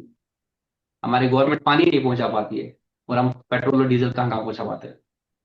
उसके लिए हमें बड़े बड़े इक्विपमेंट्स में ना जो स्पेस होते हैं वो खरीद के रखने पड़ते हैं, कि बाद में जरूरत पड़ेगी तो उसी वक्त चेंज करेंगे। अब उन स्पेयर्स की भी कॉस्ट अच्छी खासी होती है, तो इंडेस बोलता है, एएस बोलता है कि अगर स्पेयर्स है, अगर वो भी एसेट की डेफिनेशन मैच करते हैं तो उनको भी आप कैपिटलाइज करोगे। अब स्पेयर तो मैं खरीद लिया हूं, हमारी कंपनी में सपोज गाइडलाइन है कि 10 करोड़ से ऊपर जितना भी स्पेयर आप करोगे, अगर उसकी कॉस्ट 10 करोड़ है, एसेट नहीं, अगर कॉस्ट उस स्पेयर की 10 करोड़ तो वो कैपिटलाइज हो जाएगा। अब स्पेयर तो मैंने खरीदा, तो क्या मैं स्पेयर आज ही लगा रहा हूँ उस मशीनरी में? इसका काम क्या है, जब मशीनरी में वो पुर्जा खराब हो जाएगा तब मैं स्पेयर लगाऊंगा। तो स्पेयर तो मैंने लाया 10 करोड़ का, तो क्या मैं डेप्रिशिएट वेट करूंगा कि भाई जिस दिन वो स्पेयर उस मशीनरी में लगेगा उसी दिन डेप्रिशिएट लगेगा? Answer is no. Because AS क्या बोलता है कि जिस दिन से वो स्पेयर या जिस दिन से वो एसेट रेडी फॉर यूज है, रेडी फॉर यूज तो है ना, आज जरूरत पड़ेगी तो आज लगा लो, आप नहीं लगा रहे हो, आपको अभी जरूरत नहीं पड़ रही है, it is available for use, तो आपको डेप्रिशिएट करना पड़ेगा। फिर आप में करोगे, आपने कोई प्लांट मशीनरी खुद से बना दिया वहां पे, वो मशीनरी अवेलेबल फॉर यूज है, फिर आप प्रोडक्शन करो ना करो डेप्रिशिएशन तो लगेगा। ठीक है, मेक सेंस? ये आप याद रखना, इस पे भी एग्जाम में क्वेश्चन आ सकता है कि डेप्रिशिएशन कब लगेगा, when asset is practically use और when asset is ready for use. The answer is when asset is available for use. Available for use का मतलब क्या है कि जो मैनेजमेंट का इंटेंशन जो था इसका मैनेजमेंट का, कि वो क्या चाह रही थी, इससे ये बनाना है, वो चाह रही थी इसको ऐसे यूज करना है, वो उसके लिए अगर यूज है, रेडी टू यूज है, तो आप उसको क्या डेप्रिशिएट करना पड़ेगा, कर सकते नहीं, करना पड़ेगा। कंपोनेंट बेस्ड अकाउंटिंग मैंने आपको एयरक्राफ्ट वाली तो बता दी थी कि भाई अगर कंपोनेंट्स डिफरेंट है तो आप कर सकते हो। ये लॉजिक भी मैंने बता दिया, फैक्टर्स भी मैंने आपको बता दिया क्या क्या होते हैं। ठीक है, इसमें क्या आता है, फैक्टर्स होते हैं, कॉस्ट ऑफ द एसेट मैंने आपको बता दिया, भाई वो आपको ऑलरेडी पता होता है कि जितने में वो एसेट पड़ा। यूजफुल लाइफ आप निकाल देते हो कि यार कितने साल चलेगा एसेट, और अगर वहां से यूनिट्स बना पाते हो तो आप बोलते हो कितने यूनिट्स बनाते हो। जैसे एक साथ में स्टार्टिंग में बोला था सर, डिप्लीशन मेथड होता है नेक्स्ट रिसोर्स में। सपोज आपने कहीं माइन खरीदी, तो आपको पता है कि यार इस माइन से ना इतना क्रूड बनेगा, इस माइन से तो इतना कोल निकलेगा, तो आपको वो आया एक्सपेक्टेड नंबर ऑफ प्रोडक्शन कितना निकलेगा, तो that will be the useful life. और अगर इस साल सपोज उसकी कैपेसिटी है कि वहां से 10 लाख टन ऑफ कोल निकलेगा, इस साल आपने 2 लाख निकाले टन, तो आप डेप्रिसिएशन कितना करोगे? 2 लाख डिवाइड बाई 10 लाख पे करोगे, है ना? जितना भी अमाउंट आपने लिया था इस माइन के राइट्स के लिए, तो इनटू दैट इनटू 2 लाख जितना निकाला उसमें से divide expected production. Scrap value, scrap मैंने आपको बता दिया कि ये आप जजमेंट करते हो कि भाई ये लास्ट में जब बेचेंगे तब कितना पैसा आएगा, तो that will be depreciable amount. Acquisition cost 1 lakh 10,000 minus residual value 10,000 depreciation 1 lakh, life 5 साल है और डेप्रिसिएशन निकलेगा 1 lakh divide by 5, that is 20,000। ठीक है, कॉस्ट ऑफ द एसेट क्या होता है वो आप लोगों के लिए इस वक्त इररिलेवेंट है, बट यस अकाउंटिंग स्टैंडर्ड 10 के हिसाब से वो पढ़ना पड़ेगा। तो देखते हैं, अभी रिलेवेंट है। अब डेप्रिसिएशन के दो कॉमनली मेथड है, एक स्ट्रेट लाइन मेथड है और दूसरा डिमिनिशिंग बैलेंस मेथड है। Diminishing balance method is nothing, जिसको हम डब्ल्यूडीबी मेथड बोलते हैं कि written down value, diminishing balance method, जो रिटन डाउन वैल्यू उस पर डेप्रिसिएशन लग जाए। एसएलएम का मेथड जो है और इनकम टैक्स जो है वो डिमिनिशिंग बैलेंस मेथड बोलता है, और सिर्फ पावर एंड डिस्ट्रीब्यूशन वो जो है उत्तर वो एसएलएम मेथड एलो करते हैं। एसएलएम का बहुत सिंपल फंडा है। एसएलएम का फंडा क्या है भाई, आपका एसेट का कॉस्ट कितना था, आपका एसेट का कॉस्ट कितना था, कैसे करते हैं, एसेट का कॉस्ट कितना था, सपोज 1,10,000, जब बेचोगे तब कितना लाइफ आएगा वापस 10,000, यूजफुल लाइफ कितना है 10, तो 1,10,000 में से 10,000 का 1 लाख डिवाइड बाई 10, तो हर साल की डेप्रिसिएशन आपकी 10,000 हो गई। ठीक है, और रेट क्या बनेगा, straight line depreciation that is 10,000 divide by cost of asset into 100, तो वो आपका आएगा उतना रेट ऑफ डेप्रिसिएशन। ठीक है, वो हर साल सेम रहेगा, तभी इसका दूसरा नाम है फिक्स्ड इंस्टॉलमेंट डेप्रिसिएशन। ठीक है, अभी मैंने आपको मैचिंग कंसेप्ट के हिसाब से बता दिया था कि ये कहाँ पे हम यूज कर सकते हैं। ठीक है ना, तो आपको मैचिंग कंसेप्ट जो है वो मद्देनजर रखा पड़ेगा कि जहाँ पे आप एसएलएम यूज करोगे और जहाँ पे डब्ल्यूडीबी यूज करोगे। डब्ल्यूडीबी मैंने आपको बता दिया, तो इसमें फिक्स्ड परसेंटेज होता है, वो परसेंटेज हर साल आप एसेट से लेस करते हो। अगर 1 लाख का एसेट है और उसको डेप्रिशिएट करना है फिक्स्ड परसेंटेज से, तो आप क्या करोगे, सपोज 1 लाख का एसेट है, 20% डेप्रिशिएशन है, तो पहले साल डेप्रिशिएशन कितना लगेगा 20,000, तो वैल्यू कितनी बची 80,000, तो अगले बार 80,000 पे लगेगा 16,000, कितना बचा 64, अगले साल 20% इस पे लगेगा। इस तरह से करते हैं, तो आपको क्वेश्चन आ सकता है company follows WDB method, cost original cost is 1 lakh, calculated depreciation for the 5th year, तो आपको ये ऐसे ही करना पड़ेगा। ठीक है, यस सर। मैं साथ साथ में ये बताता हूँ किस तरह से क्वेश्चन आ सकता है। ठीक है, यस सर। उसके फिर शॉर्टकट्स भी होते हैं, वो अलग से देखेंगे। अब जब आप डेप्रिसिएशन करते हो तो आपके दो तरीके हैं। वन ऑफ द तरीका इस डेप्रिसिएशन का, आप सीधे क्या करोगे, एसेट की कॉस्ट से लेस करोगे, तो एंट्री करोगे depreciation account debit asset account, और फिर डेप्रिसिएशन को लोगे पीएनएल में, डेप्रिसिएशन को लोगे फिर आप पीएनएल में, तो एंट्री फिर करोगे depreciation account debit to asset account and then PNL account debit to depreciation account. तो उसमें फिर एसेट आप क्या दिखाओगे, नेट वैल्यू पे दिखाओगे। जैसे वही कार था 5,000 का, 50,000 का डेप्रिसिएशन किया, अब बैलेंस शीट में जो एसेट है वो दिखेगा 4,50,000 का। बट दूसरा तरीका है, आप एसेट की बोलते हो कि मुझे एसेट कॉस्ट ओरिजिनल कॉस्ट पे दिखे, तो उसमें आप एसेट की कॉस्ट पर नहीं छेड़ते हो, तो आप एंट्री करते हो डेप्रिसिएशन अकाउंट डेबिट, वो तो खर्चा है, टू प्रोविजन फॉर डेप्रिसिएशन या एक्यूमुलेटेड डेप्रिसिएशन 50,000, फिर आप पीएनएल से ये डेप्रिसिएशन राइट ऑफ करते हो, और प्रोविजन फॉर डेप्रिसिएशन का क्या होगा, क्रेडिट बैलेंस होगा, एसेट का क्या होगा, डेबिट बैलेंस, तब फिर बैलेंस शीट में आप ऐसे दिखाते हो, यहाँ पर दिखाते हो एसेट ग्रॉस ब्लॉक बोलते हैं इसको, क्या बोलते हैं इसको, gross block 5 lakh less provision for depreciation 50,000, और इसमें फिर आप दिखा दो नेट ब्लॉक 4,50,000, तो जो शेयर होल्डर है उसको पता चलेगा फाइनेंस में कि ये एसेट की क्रॉस ब्लॉक 5 लाख थी, इतना आज से एक्यूमुलेटेड डेप्रिसिएशन हो गया, तो नेट ब्लॉक इसका 4.5 लाख, तो उसको पूरी पिक्चर से पता चलती है और आपका जो पर्पस है वो भी शुरू हो जाता है। ठीक है, यहां तक समझ आ रहा है, मैं तेज तो नहीं बोल रहा हूं, मैं आहिस्ता से तो नहीं बोल रहा हूं, साथ साथ में बता दो, समझ आ रहा है। तीसरा जो मेथड है डेप्रिसिएशन का, sum of years of digit method, उतना रिलेवेंट नहीं है, बट अगेन ये क्या करता है, it is just like WDB. इसमें क्या करते हैं, सपोज हमने बोला है एसेट की लाइफ 10 साल है, क्या बोला है, एसेट की लाइफ 10 साल है, तो ये क्या करता है, सारे एसेट की जो लाइफ है उनको टोटल करो, 1 + 2 + 3 + 5 + अप टू 10 तक, तो वो उसका फॉर्मूला है n+1, या आप अरिथमेटिक प्रोग्रेशन अगर आपने 10th में पढ़े हो, सम ऑफ फर्स्ट 10 नंबर, तो उसका क्या होता है n+1 डिवाइड बाई 2, तो वो टोटल आया 55। तो अब पहले साल की डेप्रिसिएशन हो जाएगी, सपोज वही 5 लाख के एसेट को डेप्रिशिएट करना है, डेप्रिसिएशन अमाउंट 5 लाख इंटू पहले साल की वेटेज होगा 10 डिवाइड बाई 55, अगले साल की डेप्रिसिएशन क्या आएगी 5 लाख इंटू 9 डिवाइड बाई 55, तो इसके बाद क्या मतलब 5 लाख को आपने 55 पीरियड में राइट ऑफ करना है, तो 5 लाख इंटू 10 डिवाइड बाई 55 पहले साल की डेप्रिसिएशन, दूसरे साल की वेटेज आपने 9 दे दी, तीसरे साल की वेटेज आपने 8 दे दी, चौथे साल की 7 दे दी, तो अल्टीमेटली पहले साल आप 10 हिस्सा राइट ऑफ करते हो, अगले साल 9 then 8 then 7 then 6, so this is also in parallel to what WDB method does. तो आप बोल सकते हो ये डब्ल्यूडीबी मेथड का एक्सटेंडेड वर्जन है, but usually people follow the WDB method. वो ये मेथड तो प्रैक्टिकल लाइफ में बहुत कम यूज होता है, ठीक है, but since it's there in this syllabus of CA foundation तो मैंने आपको ये पढ़ा लिया, ठीक है। मशीन आवर मेथड एक वाला तो इंपॉर्टेंट मेथड, अगर कोई एसेट ऐसा है जिसका मतलब इस लाइफ के इसका नेचर ऐसा है कि ये इतने घंटे चलेगी, ये मशीन ये इतने घंटे चलेगी, उसके बाद चांस है कि इससे ब्रेक डाउन आएंगे, तो उस केस में आप क्या करोगे कि उस मशीन के जो डेप्रेशन है वो मशीन आवर्स के हिसाब से निकालोगे, ठीक है। जैसे हमने एक मशीन लाई और हमारा जो ओईएम है जिसने ये बनाया, ओरिजिनल इक्विपमेंट मैन्युफैक्चरर है, वो बोलता है कि ये मशीन जो है ना, ये टोटल मशीन जो है ना, सपोज हमने 30 लाख की कोई मशीन लाई, ठीक है, और वो बोलता है कि ये ना 24,000 आवर्स चलेगी, ठीक है। अब आपकी मर्जी है, आप 24 आवर कंटिन्यू चला लो तो ये 1000 दिन चलेगी, है कि नहीं।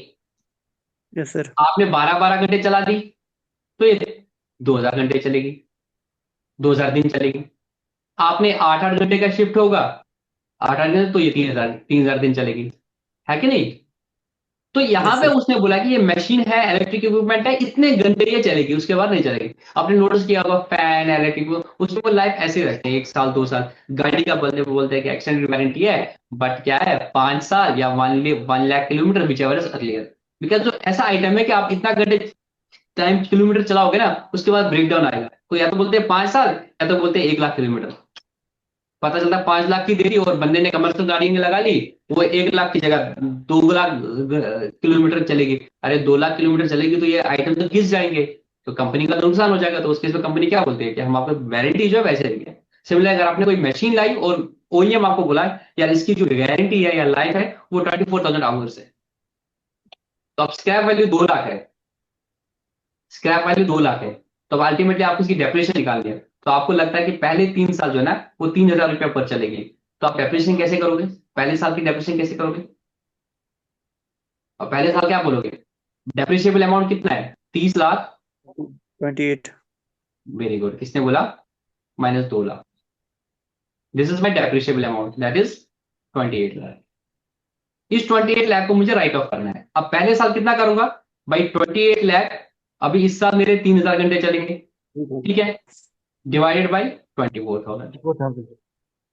पहले साल का डेप्रेशन ये होगा, तो दूसरे साल का भी ये, तीसरे साल का भी। चौथे साल का क्या होगा, अब चौथे साल 2600 चलेगा, तो क्या होगा 28 लाख इंटू 2600 डिवाइड बाई 24,000। तो यहाँ पे हमने क्या किया, डेप्रेशन को ईयर के हिसाब से नहीं किया, पहले साल दूसरे साल तीसरे साल ना, डब्ल्यूडीबी किया। हमने क्या बोला यार इस साल जितने चलेंगे उतना divide by 24,000, that is the estimated machine hours, ठीक है।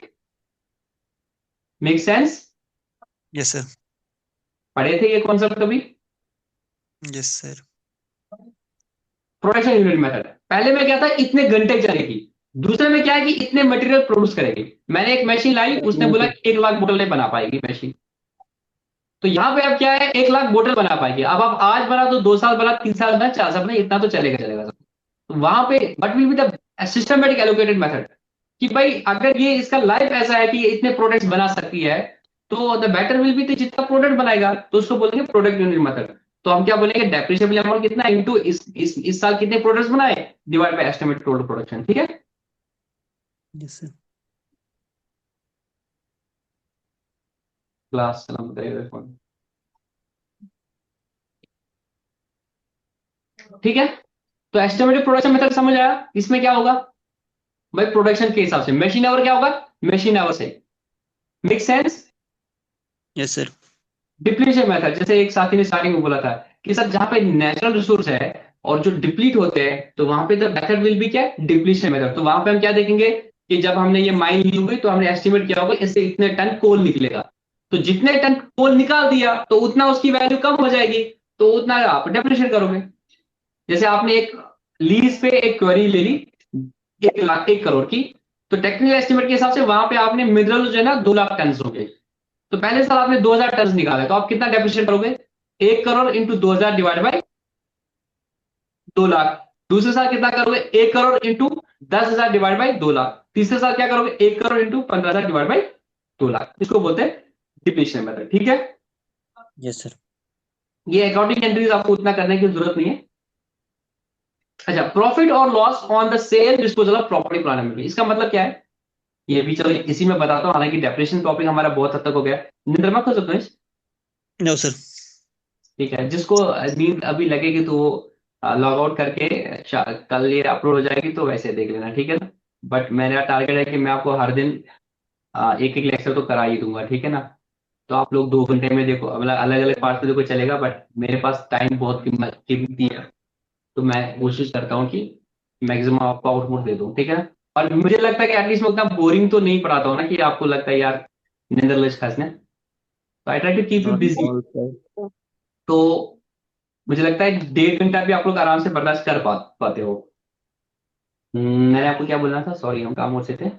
प्रॉफिट और loss on sale of asset, इसका मतलब क्या है, मैं एक एग्जांपल देता हूँ, जस्ट मतलब ये आपको जनरल एंट्री में भी हेल्प करेगा। मैंने ये एसेट लाया था 5 लाख का, और मैंने इसमें डेप्रिशिएट कर दिया था, और आज की डेट में इसकी WDV रिटर्न डाउन वैल्यू थी 1 लाख रुपया, ठीक है दोस्त। एसेट की WDV थी 1 लाख रुपया। अब मैंने इसको आज बेच दिया और वट एवर रीजन, ये मैंने सेल कर दिया 1,10,000 में। तो कोई आपके में से मुझे एंट्री बता पाएगा इसकी एंट्री क्या होगी, जल्दी जल्दी। What will be the accounting entry for this? I sold an asset for 1,10,000 and the WDV या book value of that asset was 10,000, 1 lakh। और मैंने डेप्रिसिएशन मेथड में जो फॉलो किया था उसमें मैं एसेट की कॉस्ट से लेस करता था, तो मेरे पे ये कार दिख रही है अभी बैलेंस शीट में 1 लाख पे। Now I sold it for 1,10,000, please tell me the journal entry for this. बहुत सिंपल है जी Anuradha. Cash account debit. Cash account debit आराम से लिखते हैं, मैं लिखता हूँ बैंक और कैश अकाउंट जो भी होगा, है ना। ये बिल्कुल सही बोला अनुराधा ने कि सर पैसा आया है, debit word comes in, cash is a real account, cash account debit 1,10,000। आगे बताओ। Profit on sale of asset. उसको क्या करेंगे? Profit on sale of asset. Debit credit? Debit करेंगे sir. Profit on sale of asset debit कितना? Sir ये कितना है सर? 10,000। 10,000, ठीक है। सर ये क्या मतलब आपने सेल कितना 1,10,000 किया है ना? हाँ, कार 1 लाख की थी, 1,10,000 में बेच दिया। तो सर ये बैंक अकाउंट तो ये तो 1 लाख आएगा ना? दोस्त मेरे बैंक में पैसा 1,10,000 रुपया आया। अच्छा ओहो। समझ आ रहा है ना? कार एक हाँ जी, कार हाँ 1 लाख जी, की थी, बेचा मैंने 1,10,000 में। जी सर। सर सॉरी, फिर ये तो क्रेडिट हो जाएगा ना? प्रॉफिट हाँ आया सर, ये सर, क्रेडिट। हाँ जी। प्रॉफिट आ गया। हाँ हाँ, नहीं टू वो जो भी एसेट है उसका नाम, और profit on sale of asset. Very good, बाकी सबको समझ आया? सर सर सर इसमें एंट्री दो दो अकाउंट में, एक जब भी ये ट्रांजेक्शन होगी मैं कैसे करता हूँ, बहुत सिंपल बनता है। आई जस्ट सी कि वो 2 अकाउंट्स हो गए जो इन्वॉल्व हो गए, 2 अकाउंट्स इन्वॉल्व हो गए। एक कार थी जो चली गई मेरी बिजनेस से, दूसरा मेरे पास पैसा आया। तो the 2 accounts involve are car and पैसा। पैसा मेरे पास आया, car is a real thing, ठीक है, रियल रियल अकाउंट है। रियल अकाउंट को debit what comes in, credit what goes out. Car is also real account, my asset जो कैश है दैट्स आल्सो रियल अकाउंट, दोनों रियल अकाउंट है। Cash आया, debit what comes in, तो cash को मैं डेबिट करूंगा। गया क्या, कार को क्रेडिट करूंगा। कार कितना गया 1 लाख, उसको उतने 1 लाख से क्रेडिट करूंगा। आया कितना 1,10,000, डिफरेंस क्या है 10,000, वो मेरा प्रॉफिट है। क्रेडिट ऑल इनकम अगेंस्ट, तो profit on sale of car account 10,000। बाद में जब मैं P&L बनाऊंगा, यहाँ पे मेरा बाय जीपी होगा जितना भी होगा, और यहाँ पे लूंगा मैं by profit on sale of car, जिसको मैं इनडायरेक्ट इनकम बोलूंगा। ये यहाँ पे लूंगा मैं इनडायरेक्ट इनकम में, नीचे जब आएगा ट्रेडिंग अकाउंट P&L में ये 10,000 आएगा, ठीक है।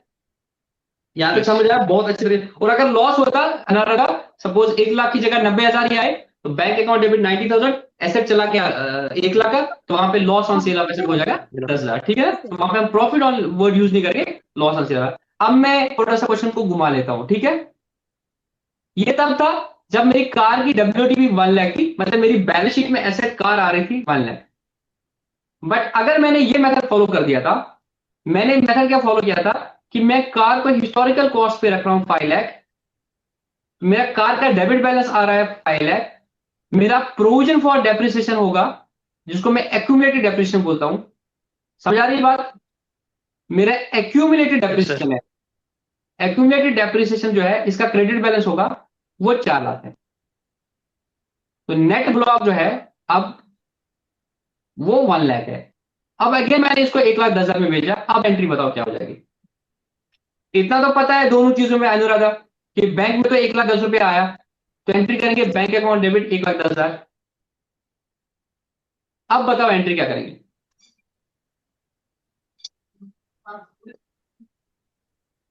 जल्दी बताओ। अब मैंने क्या करना है, इस कार के लेके जितने भी एसेट्स है अकाउंट से उनको क्लोज करना है ना। तो बैंक में तो आया 1,10,000, ठीक है, बैंक में आया 1,10,000, कार चली गई तो कार अकाउंट, कार चली गई, कितना कॉस्ट में दिख रहा है, क्रेडिट तो हो कार का जाएगा। लेजर खोलो, कार का लेजर खोलो, वहां पे लेजर में कितना पैसा है 5 लाख, तो पूरा का 5 लाख चला जाएगा, ठीक है। अब कार की कॉरेस्पॉन्डिंग में एक और खाता है एक्यूमुलेटेड डेप्रिसिएशन, वहां पे इस कार का डेप्रिसिएशन पड़ा है 4 लाख रुपया, वो एक्यूमुलेटेड डेप्रिसिएशन की जरूरत नहीं है, तो वो एक्यूमुलेटेड डेप्रिसिएशन भी चला जाएगा। तो एक्यूमुलेटेड डेप्रिसिएशन को क्या करेंगे, डेबिट सर करेंगे। इसको डेबिट करेंगे। तो एक्यूमुलेटेड डेप्रिसिएशन की अब जरूरत है ही नहीं, वो इसी कार की थी, उसको डेबिट करेंगे 4 लाख।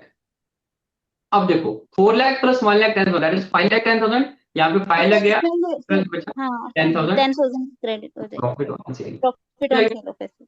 तो अगर आपने ग्रॉस ब्लॉक में रखा है तो कोई बात नहीं, ग्रॉस ब्लॉक भी हटेगा और उस केस में उसका एक्यूमुलेटेड डेप्रिसिएशन भी हटेगा बुक से। इसको हम पढ़ते हैं, हम अकाउंट बताए सेल ऑन डिस्पोज एसेट। तो एक में विजुअलाइज करो, देयर इज दिस एसेट जो मैं बेच रहा हूं, तो इसका कॉस्ट इधर है, तो यहां से जाएगा कॉस्ट बाहर, और इसका दूसरा एक्यूमुलेटेड डेप्रिसिएशन वो भी जाएगा बाहर, वहां उसका हिसाब होगा 5 लाख की थी, 4 लाख को डेप्रिशिएट कर दिया था मैंने, 5 - 4 दैट इज 1 लाख, अब तेरा वैल्यू 1 लाख है, तेरे से मुझे मिल रहा है 1,10,000, तो मेरे को 10,000 का प्रॉफिट हो गया। This how would the accounting in case हमने क्रॉस ब्लॉक पे रखा है, और नेट ब्लॉक पे रखा है तो मतलब WDV पे रखा है तो बहुत सिंपल है, ठीक है, समझ आ रहा है। Yes sir. मगर खर्च नहीं अंदर ना सर आगे। अच्छा, change in method of depreciation. Change in method of depreciation का मतलब क्या है कि भाई अभी तक हम SLM कर रहे थे, फॉर व्हाट एवर रीजंस हमें लग रहा था कि यार ये बिल्डिंग जो है ना, हमें ये लग रहा था कि यार बिल्डिंग जो है इससे बेनिफिट तो बार बार आएंगे और खर्चे तो बार बार तो नहीं करने पड़ेंगे, तो हमने SLM फॉलो कर दिया था। जब आगे गए तो पता चला यार इस बिल्डिंग के ना रिपेयर मेंटेनेंस भी बहुत हो रहे हैं, अब हर साल फ्रीक्वेंटली रिपेयर मेंटेनेंस हो रहे हैं, and now we are realizing भाई इस बिल्डिंग में आप SLM मेथड सही से फॉलो करना सही नहीं रहेगा, बिकॉज अब इसके क्या है ना, अब खर्चे तो मतलब रिपेयर मेंटेनेंस भी इस ग्राफ पे जा रहा है, तो अब लग रहा है कि यहाँ से आप क्या हमें WDV फॉलो करना पड़ेगा, तो हम SLM से WDV जा सकते हैं। कंसिस्टेंसी हम अपनी जगह है, बट यहाँ पे जो अब क्योंकि ऐसा आ रहा है कि ये एस्टिमेट्स में हमारे पता है कि मैचिंग का तो सही से जाए, इसके लिए हमें SLM से WDV से SLM जाने की जरूरत पड़ सकती है, तो हम डेप्रिसिएशन मेथड को चेंज करेंगे। अब जब हम मेथड ऑफ डेप्रिसिएशन चेंज करेंगे तो it is not change in accounting policy, it is change in accounting estimate. तो आपके एग्जाम में क्वेश्चन आ सकता है, इसको नोट कर देना, a change in method of depreciation is a change in accounting estimate, not change in accounting policy। Actually मुझे आपको पूरा सिलेबस नहीं पढ़ाना है, अगर CA फाउंडेशन इंटर होता तो मैं आपको अच्छे तरीके से समझाता, और अभी तक याद रखो डेप्रिसिएशन का मेथड अगर चेंज करना पड़ेगा, क्योंकि these are basic on the assumptions which you have taken, so they are the judgmental based things, these are the estimates when you are changing the method of depreciation from SLM or WDV or WTSM or any other method, it is change in accounting estimate and not change in accounting policy। ठीक है, ठीक है, sir तो इसको आप याद रखना, ये चेंज इन अकाउंटिंग एस्टिमेट है, चेंज इन अकाउंटिंग पॉलिसी नहीं है, ठीक है। तो अब इसका दूसरा इंपैक्ट क्या होता है कि अब जो भी इंपैक्ट आएगा वो प्रोस्पेक्टिव होगा, रेट्रोस्पेक्टिव नहीं होगा, मतलब पीछे की बुक सब नहीं खंगालेंगे, अब जो है आगे से हो गया, कोई जो हो गया सो हो गया, ठीक है। Yes sir. तो डेप्रिसिएशन अगर ये क्वेश्चन आएगा एग्जाम में, अगर ये क्वेश्चन आएगा कि change in method of depreciation is a change in accounting policy or change in accounting estimate is a change in accounting estimate, because depreciation per se is an accounting estimate only. You see the useful life, the scrap value, the estimates with respect to how the repair and maintenance will be of this asset, the express estimates, how the benefits will be derived from this, and these are the best judgments of the management. So whenever you have a clear picture in future years, you may change these estimates, and this is called accounting estimate, change in accounting estimate, and it has to be prospective only. ठीक है? इसमें actually क्या होता था, जब पहले होता था वो इसको क्या करते थे, वो पहले जो एएस होते थे वो इसको क्या बोलते थे, एएस6 डेप्रिसिएशन को प्रोस्पेक्टिव, वो बोलते थे ये तो रेट्रोस्पेक्टिव, सारा चेंज करो अकाउंटिंग पॉलिसी। जब फिर इनकी आंख खुली, इंटरनेशनल स्टैंडर्ड्स देखे, तो वहां लॉजिकली ने बोला ये तो एस्टिमेट है यार, ये प्रोस्पेक्टिव होना चाहिए। तब ये भी यहाँ इंडिया में जाके बोले कि यार हाँ ये तो प्रोस्पेक्टिव होना चाहिए, तो इन्हें एएस6 ही चेंज कर दिया और फिर बोला कि this is change in accounting estimate.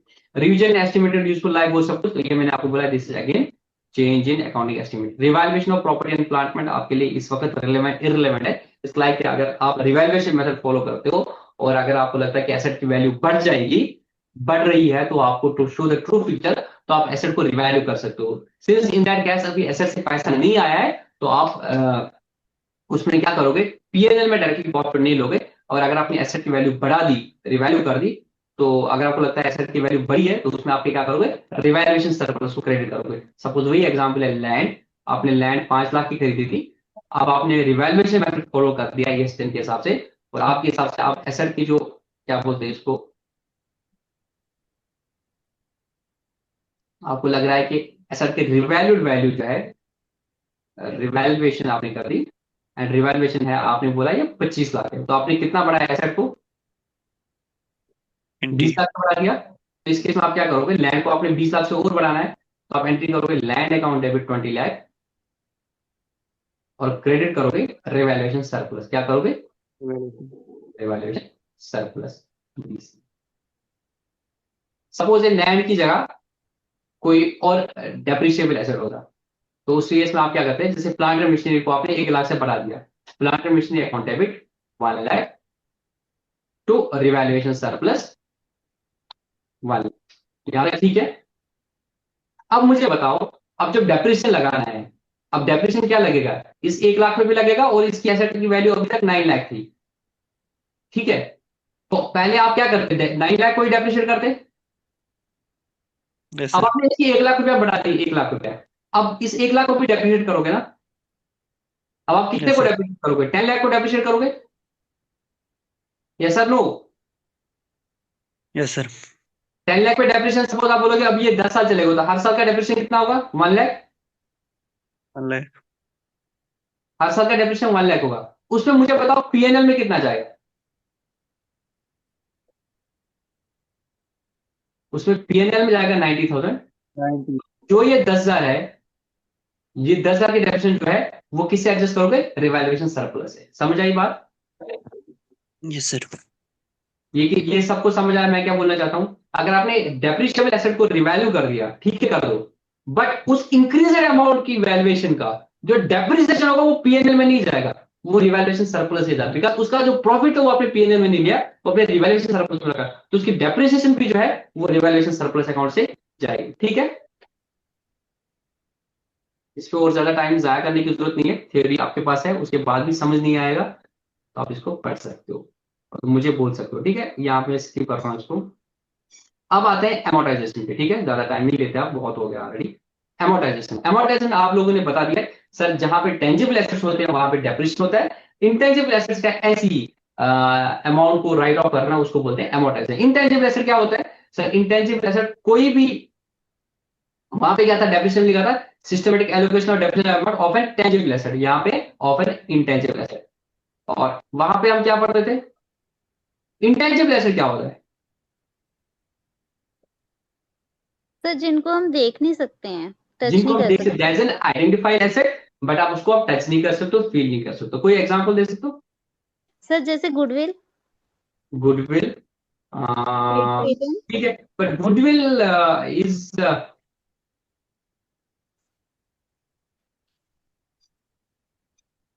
Goodwill को यूजुअली आप आइडेंटिफाइबल नहीं बोलते, एनीवे चलो उस पे आ जाते हैं, ठीक है। उसके बगैर और भी पेटेंट। कुछ, पेटेंट है, कॉपीराइट है, ये सब चीजें क्या है, अगर परचेज गुडविल है, अपनी गुडविल आपको पता है कि वो सेल्फ जनरेटेड है, उसके कॉस्ट हम मेजर नहीं कर सकते। ट्रेडमार्क है, कॉपीराइट है, डिस्ट्रीब्यूशन राइट्स है, ये सब आपके इंटेंजिबल एसेट्स है। तो अब आपने कोई इंटेंजिबल एसेट खरीदा, सपोज आपने पेटेंट कोई खरीदा और आपको पता है कि ये 10 साल के लिए है, तो आपको इसकी कॉस्ट को भी राइट ऑफ तो करना पड़ेगा पीएनएल में, तो उसको भी आप यूजफुल लाइफ में कर दोगे। जैसे आपने मोशन पिक्चर्स जो है उनके राइट्स ले लिया, आपको पता है जो प्रोडक्शन हाउस मूवीज बनाते हैं, तो ये लोग क्या करते हैं, उसका राइट्स जो है आगे सिनेमा थिएटर्स इन सब लोगों को बेच देते हैं, ठीक है ना। तो वो लोग इसको चला देंगे, तो उन्होंने अगर सपोज किसी के राइट्स लिए है, टाटा टाटा ने सपोज टाटा ने आईपीएल के राइट्स लिए, ब्रॉडकास्टिंग राइट लिए 5 साल के। अब जो उन्हें ब्रॉडकास्टिंग फीस दे दी है इंटेंजिबल एसेट, अब उस इंटेंजिबल एसेट को कितने साल में राइट ऑफ करेंगे? द आंसर इज 5 साल, क्योंकि 5 साल के लिए उन्होंने राइट्स लिए, तो वो जो राइट्स उन्होंने लिए दैट्स देयर इंटेंजिबल एसेट, और उसको कितने साल में राइट ऑफ करेंगे? 5 साल में। अगर कोई आपका एसेट है, उसकी लाइफ परपेचुअल है, तो उस केस में आप उसको 10 साल में राइट ऑफ करते हो। तो अगर इंटेंजिबल एसेट की लाइफ नहीं पता है, तो आप उसको 10 साल में राइट ऑफ करते हो, इसको नोट करना। इंटेंजिबल एसेट का वैसे ही फॉर्मूला वैसे ही है, तो आप उसको स्ट्रेट लाइन मेथड पे करते हो, अनलेस अदरवाइज कोई और मेथड है जहां पे इंटेंजिबल एसेट में इतने सारे फॉर्मूला पड़े। इंटेंजिबल एसेट को राइट ऑफ करने का best method is SLM basis पे। बट अगर आपको लगता है कि कोई और सिस्टमेटिक मेथड है, मतलब उसके बेनिफिट्स आपको लगता है किसी और प्रोपोर्शन में आते हैं, तो उसका डेप्रिसिएशन भी उसी प्रोपोर्शन में, अमोर्टाइजेशन भी उसी प्रोपोर्शन में जाएगा। और रही बात यूजफुल लाइफ की, यूजफुल लाइफ की जहां तक बात है, कॉस्ट आपको पता है इंटेंजिबल की, जितने में आपको पड़ा वो। दूसरा आपको चाहते हैं यूजफुल लाइफ, तो यूजफुल लाइफ अगर कुछ नहीं पता है तो 10 साल हो गए, अगर नहीं लिखा है मतलब परपेचुअल है जैसी चीज है।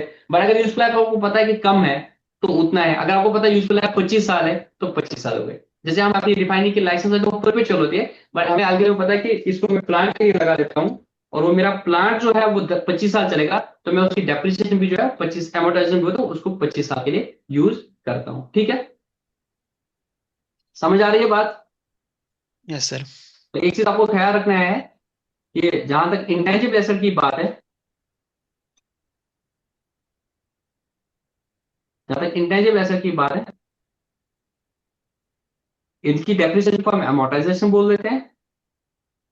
इसमें आपको क्या करना है, जब भी अवेलेबल फॉर यूज है एंड इट इज प्रेज्यूम्ड कि इसकी यूजफुल लाइफ जो होगी विल नॉट एक्सीड 10 इयर्स, जब से अवेलेबल है। बट अगर अनलेस एविडेंस एग्जिस्ट तो कंट्रारी कि नहीं इसकी यूजफुल लाइफ कम भी है, 3 साल है, 5 साल है, 25 साल है, तो उतने में करेंगे। नहीं तो अगर कुछ नहीं है तो 10 साल तक इसको एमोर्टाइज करेंगे। और best method is SLM, but अगर एसएलएम से भी कोई और मेथड आपको लगता है तो उस हिसाब से करोगे, ठीक है ना। Similar to depreciation, the amortization method used should reflect the pattern in which the economic benefits are consumed by the enterprise. तो जिस proportion में आपको economic benefits आ रहे हैं उसमें होगा। अगर वो पता नहीं चल रहा है पैटर्न, तो उस केस में आप क्या करोगे, एसएलएम मेथड यूज करोगे, ठीक है। और जहां तक स्क्रैप वैल्यू है, वहां पे क्या कहते हैं, टेंजिबल बोलते थे, गाड़ी है जो बेचोगे इतना आएगा तो स्क्रैप वैल्यू है। इंटेंजिबल एसेट की स्क्रैप वैल्यू आप जीरो मानोगे, क्या मानोगे, जीरो मांगोगे। अनलेस अदरवाइज, अनलेस अदरवाइज क्या है कि एक फर्म कमिटमेंट है थर्ड पार्टी से कि जब ये एसेट की यूजफुल लाइफ खत्म होगी मैं आपको इसका 5 लाख रुपया तो दूंगा ही दूंगा। अगर ऐसी कोई चीज है कि आपके पास इंटेंजिबल एसेट है बट आप इसको जीरो ही मानो स्क्रैप वैल्यू, बट अगर आपके पास फर्म कमिटमेंट है किसी थर्ड पार्टी से कि वो आपको इतना पैसा देंगे, या एक्टिव मार्केट है एसेट का जिससे ये पता चलता है कि मार्केट रेजिडुअल वैल्यू इसकी होती है, मतलब ऐसा कुछ सॉफ्टवेयर या कुछ है जिसमें पता है कि यूज करने के बाद इसको रेजिडुअल मार्केट से कुछ पैसा मिलेगा। जैसे मैंने किसी रिफाइनरी से लाइसेंस या टेक्नोलॉजी ले ली 25 लाख की 25 साल के लिए, और मैं उसकी यूजली स्क्रैप वैल्यू जीरो मांगा। बट अगर ऐसा है कि मेरे पास एक मार्केट है कि 25 साल बाद मैं इसको डेवलपिंग कंट्रीज में बेच सकता हूँ, या थर्ड पार्टी बोलते हैं कि ठीक है मैं इसको तुम्हें 5 लाख रुपया दूंगा और मेरे लाइसेंस को कोई दिक्कत नहीं है, तो उस केस में वो 5 लाख स्क्रैप वैल्यू मांगा। बट अगर कोई फर्म कमिटमेंट नहीं है, फर्म कमिटमेंट मतलब अभी से उसने परचेज ऑर्डर प्लेस किया कि मैं तेरे से 5 लाख रुपए में लूंगा, या active market readily availability, otherwise assume ये करना है कि बाद में मिलेगा इतना जबकि कोई मार्केट ही नहीं है, जबकि कोई फर्म कमिटमेंट नहीं है, तो उस केस में आपको जीरो ही मानना पड़ेगा, ठीक है। तो अगर आपको फ्यूचर में ऐसा लग रहा है, हर साल तो रिव्यू करोगे कि यार इकोनॉमिक बेनिफिट्स इतने नहीं मिलेंगे, ये मिलेंगे, तो आप इस तरह से डेप्रिसिएशन को आप चेंज कर सकते हैं, उस तरह से आप एमोर्टाइजेशन को भी चेंज कर सकते हो, ठीक है। तो this is all for today, और तो इसमें ज्यादा कुछ खास है नहीं। तो आप में से किसी का कोई डाउट